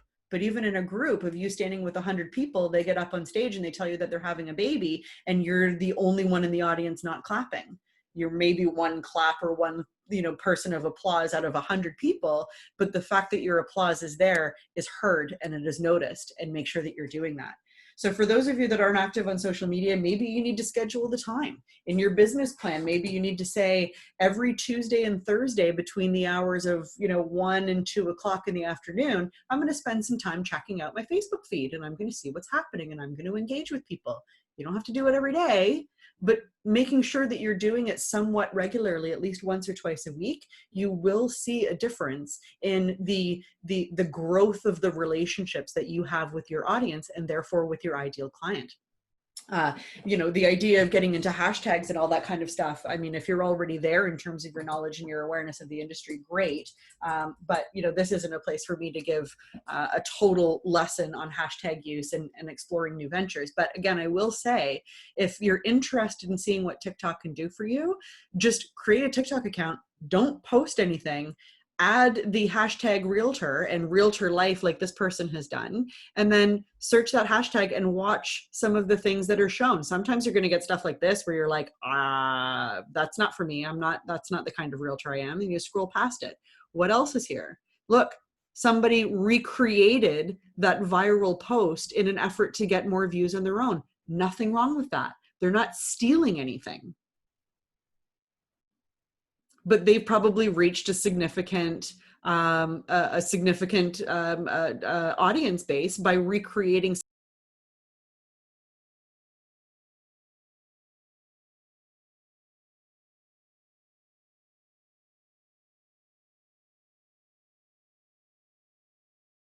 If you have any concept of TikTok, you'll know that you'll also get more eyeballs if you use popular sounds and background music like this particular song is. It's like hugely popular on TikTok. Everybody is using it.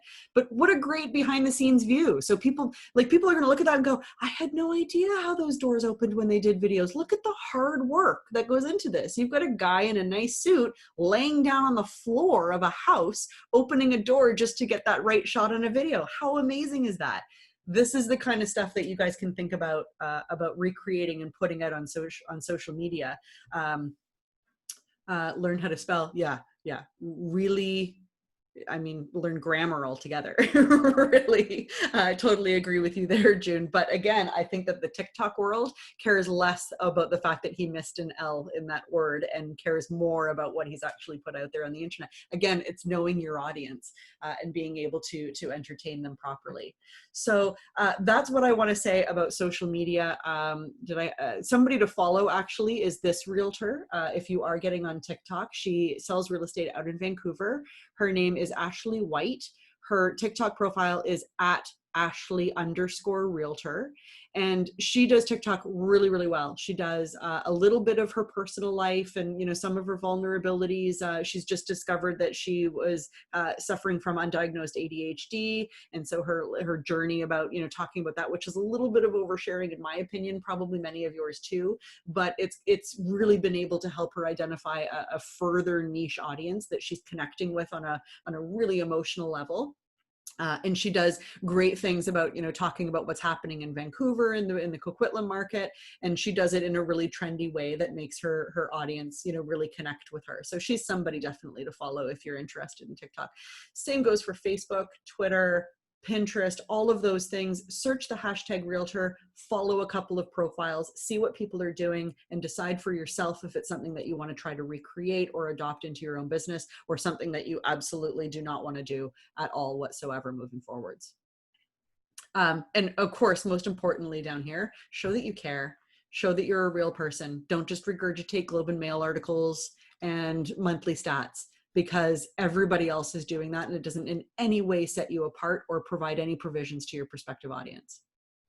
So I included in the slide deck, which will go out to you in an email. No need to screen cap this or take a picture of it, however you can if you want to. I'll include this in the slide deck that goes out in your email later this afternoon. An example of a potential social media calendar that you may want to use or to adopt. Feel free to edit it, of course. This is just a skeleton. It's just a suggestion or an example of what you may want to try to do. Something interesting that I wrote here on Tuesdays.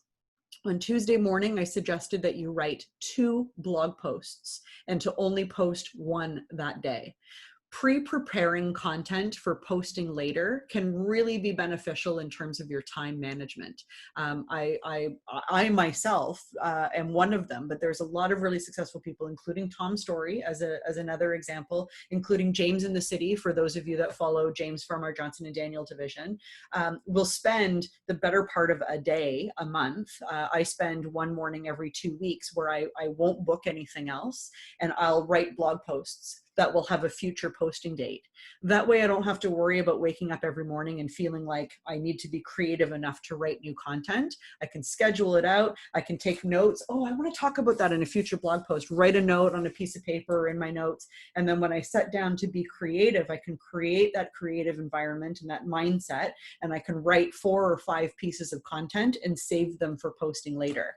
All of the platforms allow you to post date content to post at a later date. Facebook allows you to send posts later. TikTok has a drafts folder. I probably have 75 TikToks in my drafts folder that I may or may not post one day. So pre-creating that content so that you can schedule your creative move, do a lot of stuff at the beginning and then post at a later date can really help you with your time management. So this is included in your email that you'll get later this afternoon. When is a really tricky question to be able to ask yourself. Again, you've got to identify your ideal audience. But truthfully, the more frequently that you connect with people, the better off you will be in terms of developing relationships with them, and then obviously driving business out of those people. You should be trying to communicate with people every day, and that's direct forms of communication. By saying you should be communicating with at least 5 people every day, I'm not saying throw out a post on social media and call it a day. I'm saying throw out a post on social media yesterday, and then today, anybody that commented, reach out to them specifically. Hey, thanks for commenting on my post. How's things going?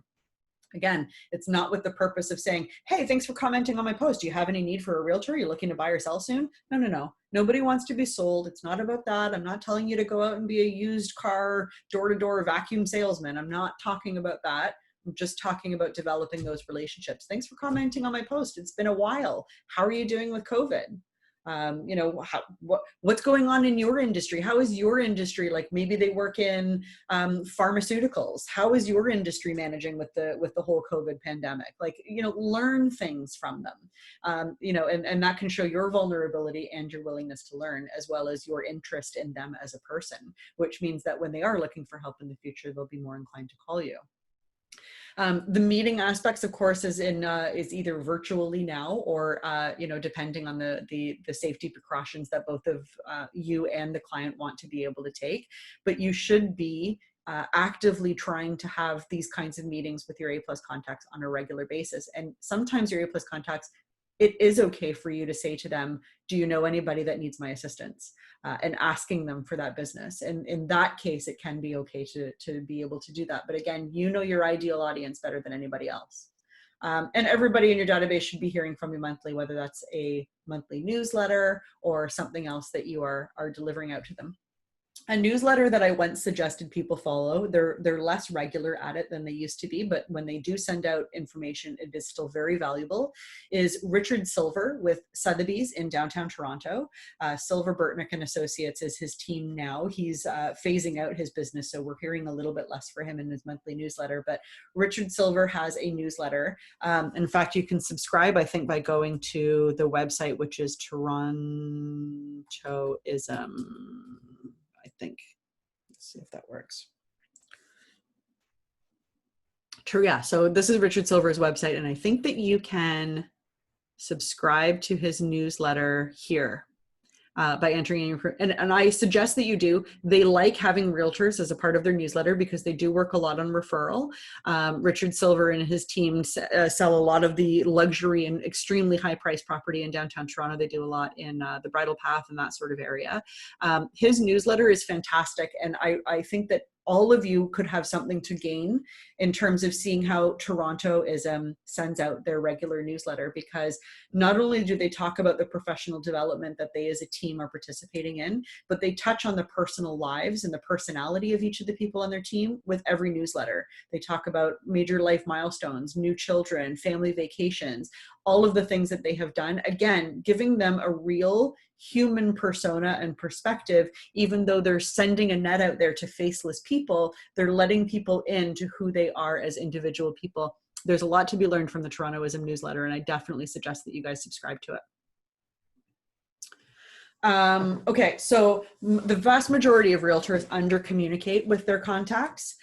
So what we have done now, and again, this will be included in the slide deck that you'll get this afternoon, is a sample broad contact plan of 24 points of contact per year. This is a standard. The vast majority of people that help realtors with their contact strategies will give you something similar to this, generally some edits here and there, but this is pretty standard in terms of connecting with your database as a whole. Your RLP Sphere can help you set stuff like this up, and in fact, they also provide an opportunity for mailers, birthday card editions, birthday acknowledgement editions. RLP Sphere helps with the vast majority of this. It can also set up your database in such a way that when you log into RLP Sphere in the morning, it will say, call this person today, call this person today. The last time you spoke to this person was 6 months ago. At that time, they were telling you that their dog was sick and they weren't too sure what the outcome was going to be. Make sure to ask about the dog. And RLP Sphere will do stuff like this for you if you set it up properly.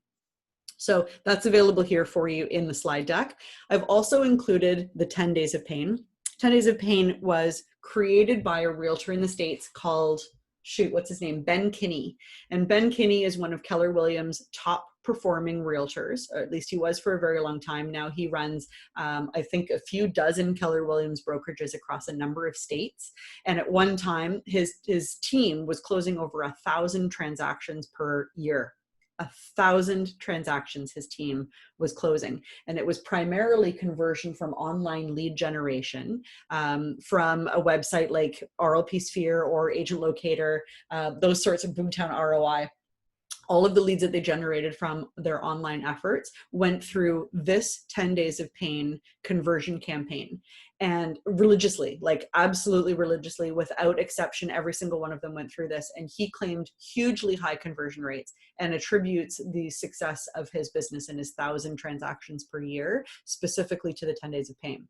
If you were to go through each of these things, you're probably going, holy crap, that sounds like the most annoying, most persistent, most offensive and insulting conversion campaign that I can possibly think of.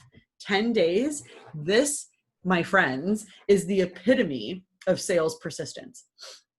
Is it right for you? Is it a good reflection of your voice or how you want to talk to your customers? Maybe, maybe not. What I suggest is take something like this as a conversion campaign, reduce it down to a point that you feel comfortable with the level of persistence and contact that this delivers. Then, before you implement it, add 3 things back in that you took out. Because realtors across the board typically under communicate. There's some really interesting stats that I keep meaning to pull and I forget, and I'm going to write myself a note to see if I can pull them before next Thursday, about the results of sales in the real estate industry, where it was found that the average client would work with the realtor that contacted them more than all of the others, and the majority would only contact them once and then not follow up. And then a further, third of people would contact them 3 times and then would stop following up. And the realtor that followed up, I think it was like 7 or 8 times, was the one that closed the deal 9 times out of 10. So interesting stats like that. Drill it down to something that you feel comfortable with, but force yourself to over communicate. Not too much, but force yourself to over communicate. Once you've created that contact plan that you feel comfortable with, add a few more in. Nobody wants to offend their audience. And so we typically, we'll do kind of one of these and say, I don't want to bother you.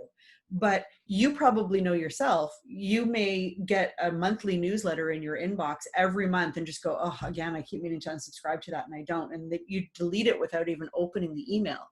But at some point, the content of that email or the deliverer of that email is going to become relevant to your immediate needs. And you're going to go, oh yeah, I've been getting this email for like the last 1.5 years and I've never opened it. And now all of a sudden I have a need for this product, and you're going to start opening that email address.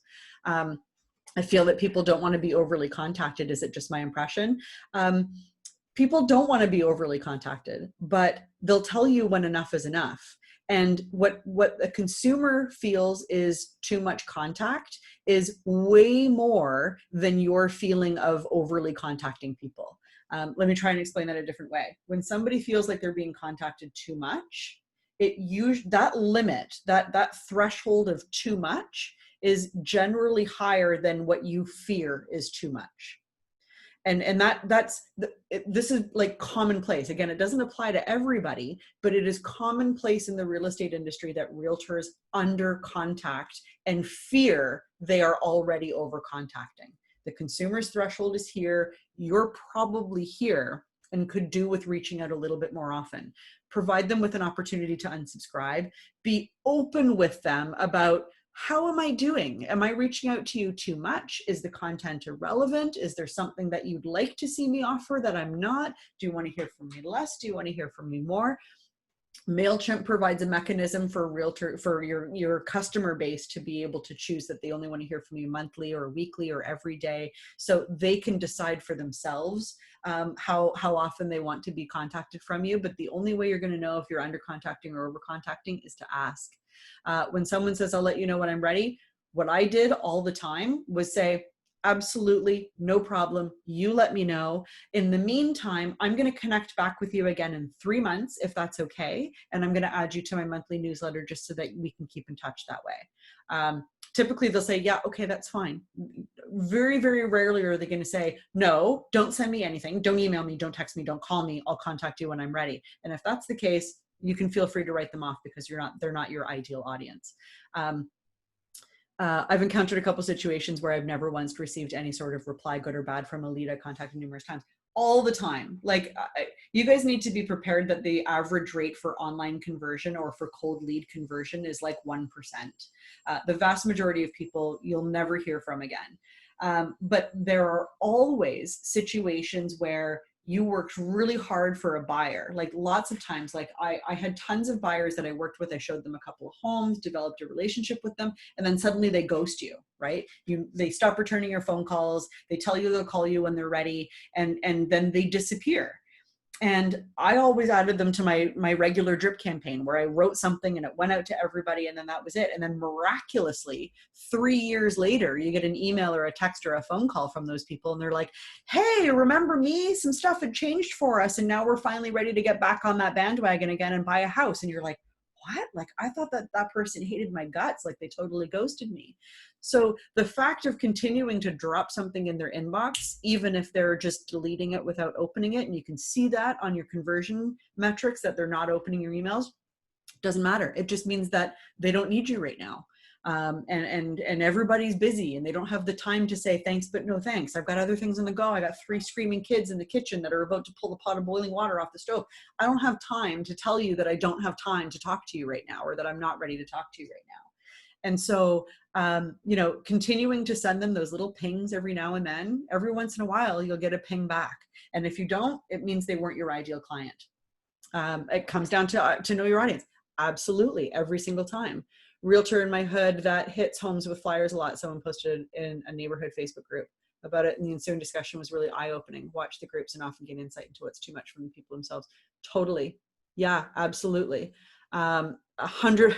Yeah, I couldn't have said that any better. 100%. Good, Elizabeth. I'm glad you enjoyed today. There's 3 more things that I want to talk about. One more thing that I want to talk about before we end this. By the way, if you're going to do something like the 10 days of pain with this, make sure that after your last attempt email that you send out, that you don't just delete them off your list. You just add them into your drip campaign. I think everybody should create some kind of drip campaign. For me, it was a quarterly newsletter. It wasn't every month. It was every 3 months I sent out a newsletter, and it would talk about what I had done for professional development over the 3 months, the previous 3 months for professional development. It would mention some success that I had had in my life. If it was personal, it meant that I was comfortable sharing that, or mostly it was professional. And it was a little bit of information. Here's where the market has gone. COVID has sure done a number, and blah, blah, blah, whatever it is. It would be those 3 things: that serve, share, and sell, every single time on my regular newsletter. So when you're done after day 10, add them to your drip campaign. Don't ever delete them from your database unless they actually say, don't ever contact me again. I hate your guts. That's the only time you should be removing them from your database. Or if you're saying that about them, I never want to talk to this person, I hate their guts, that's when you delete them from your database. are the newsletters from Royal LePage okay to send out? Absolutely, you should include them. We create them for you to send, and we create them with the hopes that they'll be successful for you. But I wouldn't send out just that by itself and nothing more. You need to add your voice and your personality and your humanization to what it is that you're sending out. You know, similarly to a Facebook post, if you see a great Globe and Mail article about the state of the housing economy and where they think the GTA is going to go in the future, don't just copy that link and go, here's a great article, and hit post. Like, I want you to tell me, in your opinion, why you think it's important that I read that, or summarize for me the key takeaways from, and saving me the 2 minutes from reading the whole article, and tell me why it's important. Tell me why you think it's important for me. Be a human, be a person, have a personality, and be like, don't be a robot. Don't just regurgitate information, make it personal. And that's the biggest thing that you can do in your communication with everybody in your database, whether it's online, in person, email, whatever it is. Be a person. Remind me that you have a personality beyond just being a realtor representative. So your next steps moving forward from today is to ensure that your contacts are in a database. And if you're brand new and you don't have one, start with RLP Sphere. You know, if you already have one established and you like it, make sure that you're spending some time as part of your business planning at the end of 2020 to make sure that that's as airtight as possible and as accurate and as up to date as possible. And create plans for each of your contact type. If you're brand new and haven't necessarily identified a niche audience, then you want one generic contact plan for everybody. But if you've got a side for investors, and a side for dog lovers, and a side for your millennium home buyers, and a side for your retirees, come up with a different contact plan for each of those people. And finally, make communicating with your database part of your daily lead generation routine. It doesn't necessarily mean waking up in the morning, eating that frog, and hammering the phones for half an hour, but it may be making a phone call or two. It may be connecting with somebody via Facebook Messenger. It may be scrolling your social media feeds and engaging with people that way. Maybe it's writing a couple of blog posts. Whatever it is, make sure that you are spending time every day focusing on managing the relationships in your business, because it's the only way that you're going to drive those leads to be able to help your business continue to grow. Nima, as a new realtor in transition from previous career to new, is it awkward to surprise your contacts? It feels I'd want to filter who I want to reach out. Ask yourself why you want to filter people out. If you're creating a really friendly email that says, you know, that standard script of, hi, I just wanted to let you know that I've changed careers and I'm now in the real estate industry, then use those scripts as a skeleton and then add your own personality in. The reason why I'm telling you is because I really enjoyed working with you in the past, if you're reaching out to your past colleagues, or because I'm focusing on developing my business around working with people similar to yourself. These are my values. This is what sets me apart. This is why I think I'm the best realtor for your specific needs. And again, make it personal. Make sure that they understand who you are as Nima and why that is important, and why, if they've always ever hired a random faceless stranger from the Frank Leo team, they now need to divert their attention and potentially consider you for their future needs, their future referrals. Remind them why that's important, because you have a skill set that nobody on Frank Leo can replace or can provide. And it's important for you to identify what that is and make sure everybody in your audience knows what that is. And that's what you guys need to work on. So that's your homework, is to decide on your CRM and to spend some time working on it before Thursday. Thursday morning, we're going to have a really busy morning. It's going to be more collaborative. You guys are going to be going into breakout rooms again, and we're actually going to be creating the skeleton of a business plan with all of the stuff that we've talked about, including a little bit on marketing, which we didn't talk about today, like listing marketing, what your competition is doing. And then we're going to send you into breakout groups to have you guys create a skeleton of a business plan, which will help bring everything that I've droned on and on about over the last 3 days all together in a nice little package that will give you the confidence to move away on Thursday, doing this specifically for yourselves and having probably, hopefully, the best year in 2021 of your entire career.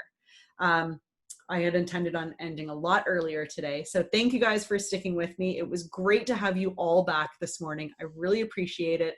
I've got a couple of emails from you guys that I haven't yet responded to. I should get an opportunity to do so today after our Tarion session.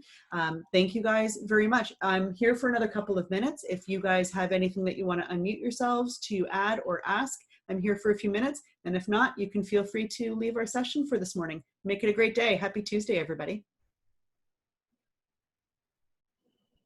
Hi, Sandra. Thank you so much. Hi, Usha. How you doing?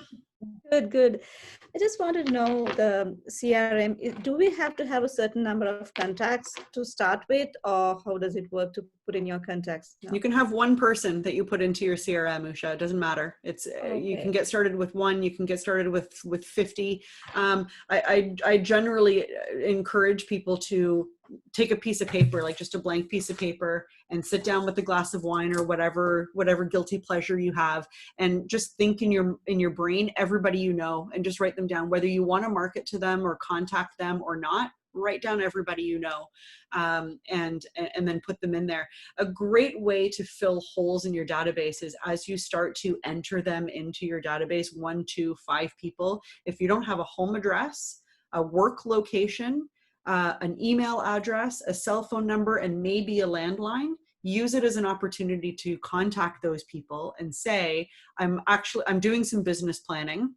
I'm working on my database and I came across your name. It made me think of you, and whatever, like talk about whatever connection you have with them. Like, those were good times when we worked together at that business 7 years ago, right? Like, I really miss those days. I really miss working with you on those things.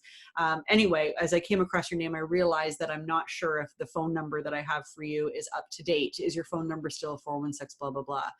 Oh, are you still living at blah, blah, blah? Great, thanks. How's it going? And use that as a reason to call them, because you're reminding them that you're a realtor, and people tend to be kind of happy to give you that sort of information when you call and ask them for it as part of your business planning ventures. Thanks, Sandra. Anybody else have anything to add? Hi, Sandra. Hi, Nielsen.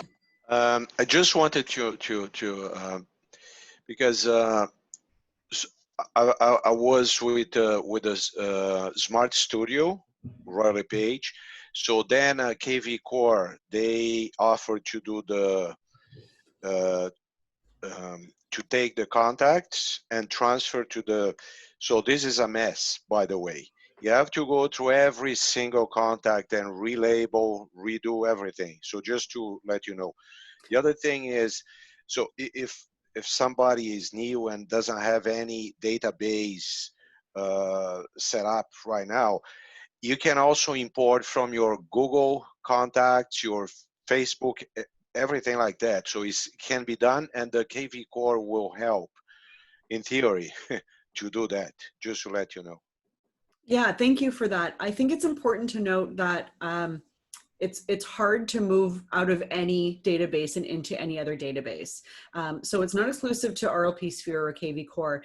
It's also one of the reasons why I suggest that if you're going to choose a CRM platform, that you commit for a year, because they all have a different categorization of people, and they all have different fields that you need to fill out. And inevitably, when you transfer from one to the other, stuff gets lost or it gets moved into the wrong field, and it takes a ton of work. It's like moving houses. Like, it's all well and good to buy your new shiny house, but the biggest annoyance of having to buy your new shiny house is packing up all your crap here and then finding a place for all of your crap in your new house. Some of it is going to work. Some of it isn't going to work. Some of it you're going to be sad to let go of. Some of it you're going to rip your hair out because you didn't realize it was going to get damaged in the move.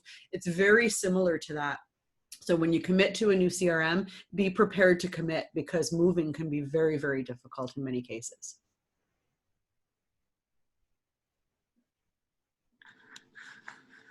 Alexis, my question is, with consent for contacts to be okay with you reaching out to them through text and email. There's some really great information out there if you were to Google CASL, C-A-S-L, which is the Canadian anti-spam legislation. For the most part, is somebody going to get you fined because you've emailed them and they didn't expressly give you permission? No. You know, it may hurt your open rates depending on the platform that you're using and how much they abide by Castle law and legislation. In my opinion, you know, like I get you guys are probably all like me. You get a ton of emails for like random realtors that you don't know who somehow have scrubbed the Toronto Stratus, the Treb lists, and somehow have gotten your email address from Treb because they've scrubbed it, and they're sending you new listing posts when you can very well just see it on the hot sheet on MLS yourself. Like, I hate that. Don't ever email out your new listings. Don't, especially not to other realtors. Don't do it. And usually I'll unsubscribe, and oftentimes I'll mark them as spam because it's so frustrating. But for the average consumer, they're not getting bombarded with 50 different newsletters from 50 different realtors. And if they do, provide them with a really easy way of unsubscribing, and that's the best case scenario. Castle is tricky when it comes to real estate because you're allowed to contact people if they gave you your contact information and you told them you were going to use it to contact them. So if, like back in the days when we were allowed to have public physical open houses, if somebody came in and used your sign up sheet to give you their information, I would add a checkbox. Is it okay for me to email you? And they'll say no, and in which case don't email them. And if they say yes, then add them to your drip campaign and just have a little tag at the bottom that says, please reply if you would like to unsubscribe. You don't have to necessarily use MailChimp that has the unsubscribe link built into it if you don't want, but that can make it easy. Lots of information out there around how to best use Castle, but I would say that if you have their contact information, you can use it to ask them if it's okay to contact them, or you can just start contacting them based on having that information. Do you have a source to recommend for newsletters, or do you write your own? I always wrote my own, but that's also part of my skill set. Again, English language is like my bag. It's my jam. It's my thing. So I enjoyed writing my own newsletters. I would recommend that if you hire somebody to deliver you content for newsletters, one of the ones that I recommend is Kits, David Greenspan, Kits. If you just Google search David Greenspan, you'll come across his company. Kits stands for Keep in Touch Systems, and it's his trademarked newsletter. He's local to the GTA market, which helps for content, but it's generic. And I really want you guys to have an understanding of your desperate need to supplement generic content with stuff that comes from you. And I think that this is so hugely important. And I know a lot of you are fearful of doing that, or maybe don't feel like you have a good skill set of doing that, but that's okay. If your grammar isn't great or your spelling isn't great, who cares? If somebody that's receiving that cares, then they weren't meant to be your ideal client. Here's what I want you guys to keep in mind.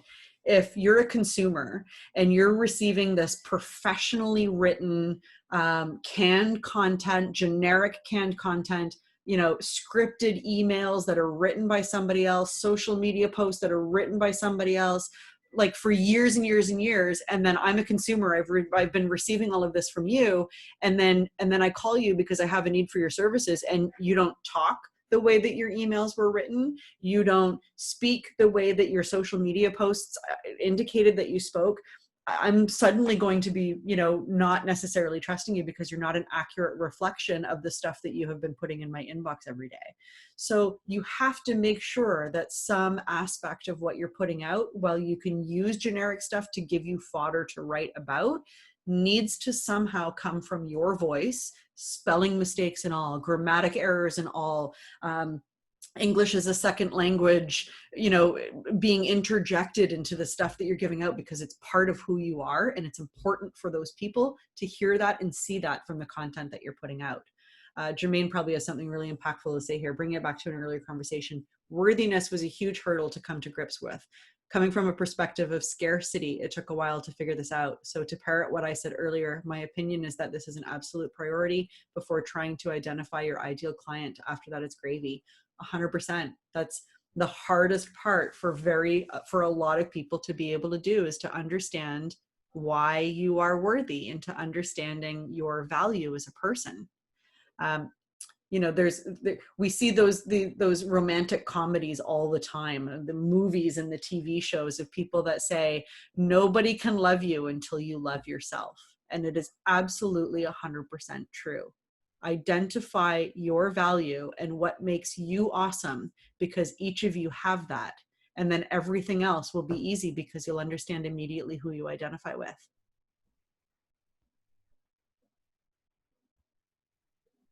Tanya, I have an email from you that I'll be replying to later this afternoon after the Tarion session.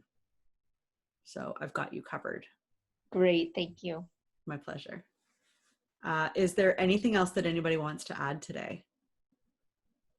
I had intended not to talk this much. I really wanted to end by 11. I was looking at this yesterday going, I don't have enough content today, but you guys got me talking, as you always do. That's my skill set, is talking. Anything else for today? Nothing? Okay. See you Thursday. Thank you, Don. It's been nice to see you. Thanks for turning on your cameras, everybody. Thank you, Dina. Thank you guys so much. It's been my pleasure. I'm really looking forward to Thursday where we bring everything back together and bring it all home so we can set you guys off out of the nest. Thank you guys. Have a good couple of days. We'll see you Thursday morning at 9 a.m. Have a wonderful day. See you guys. Bye.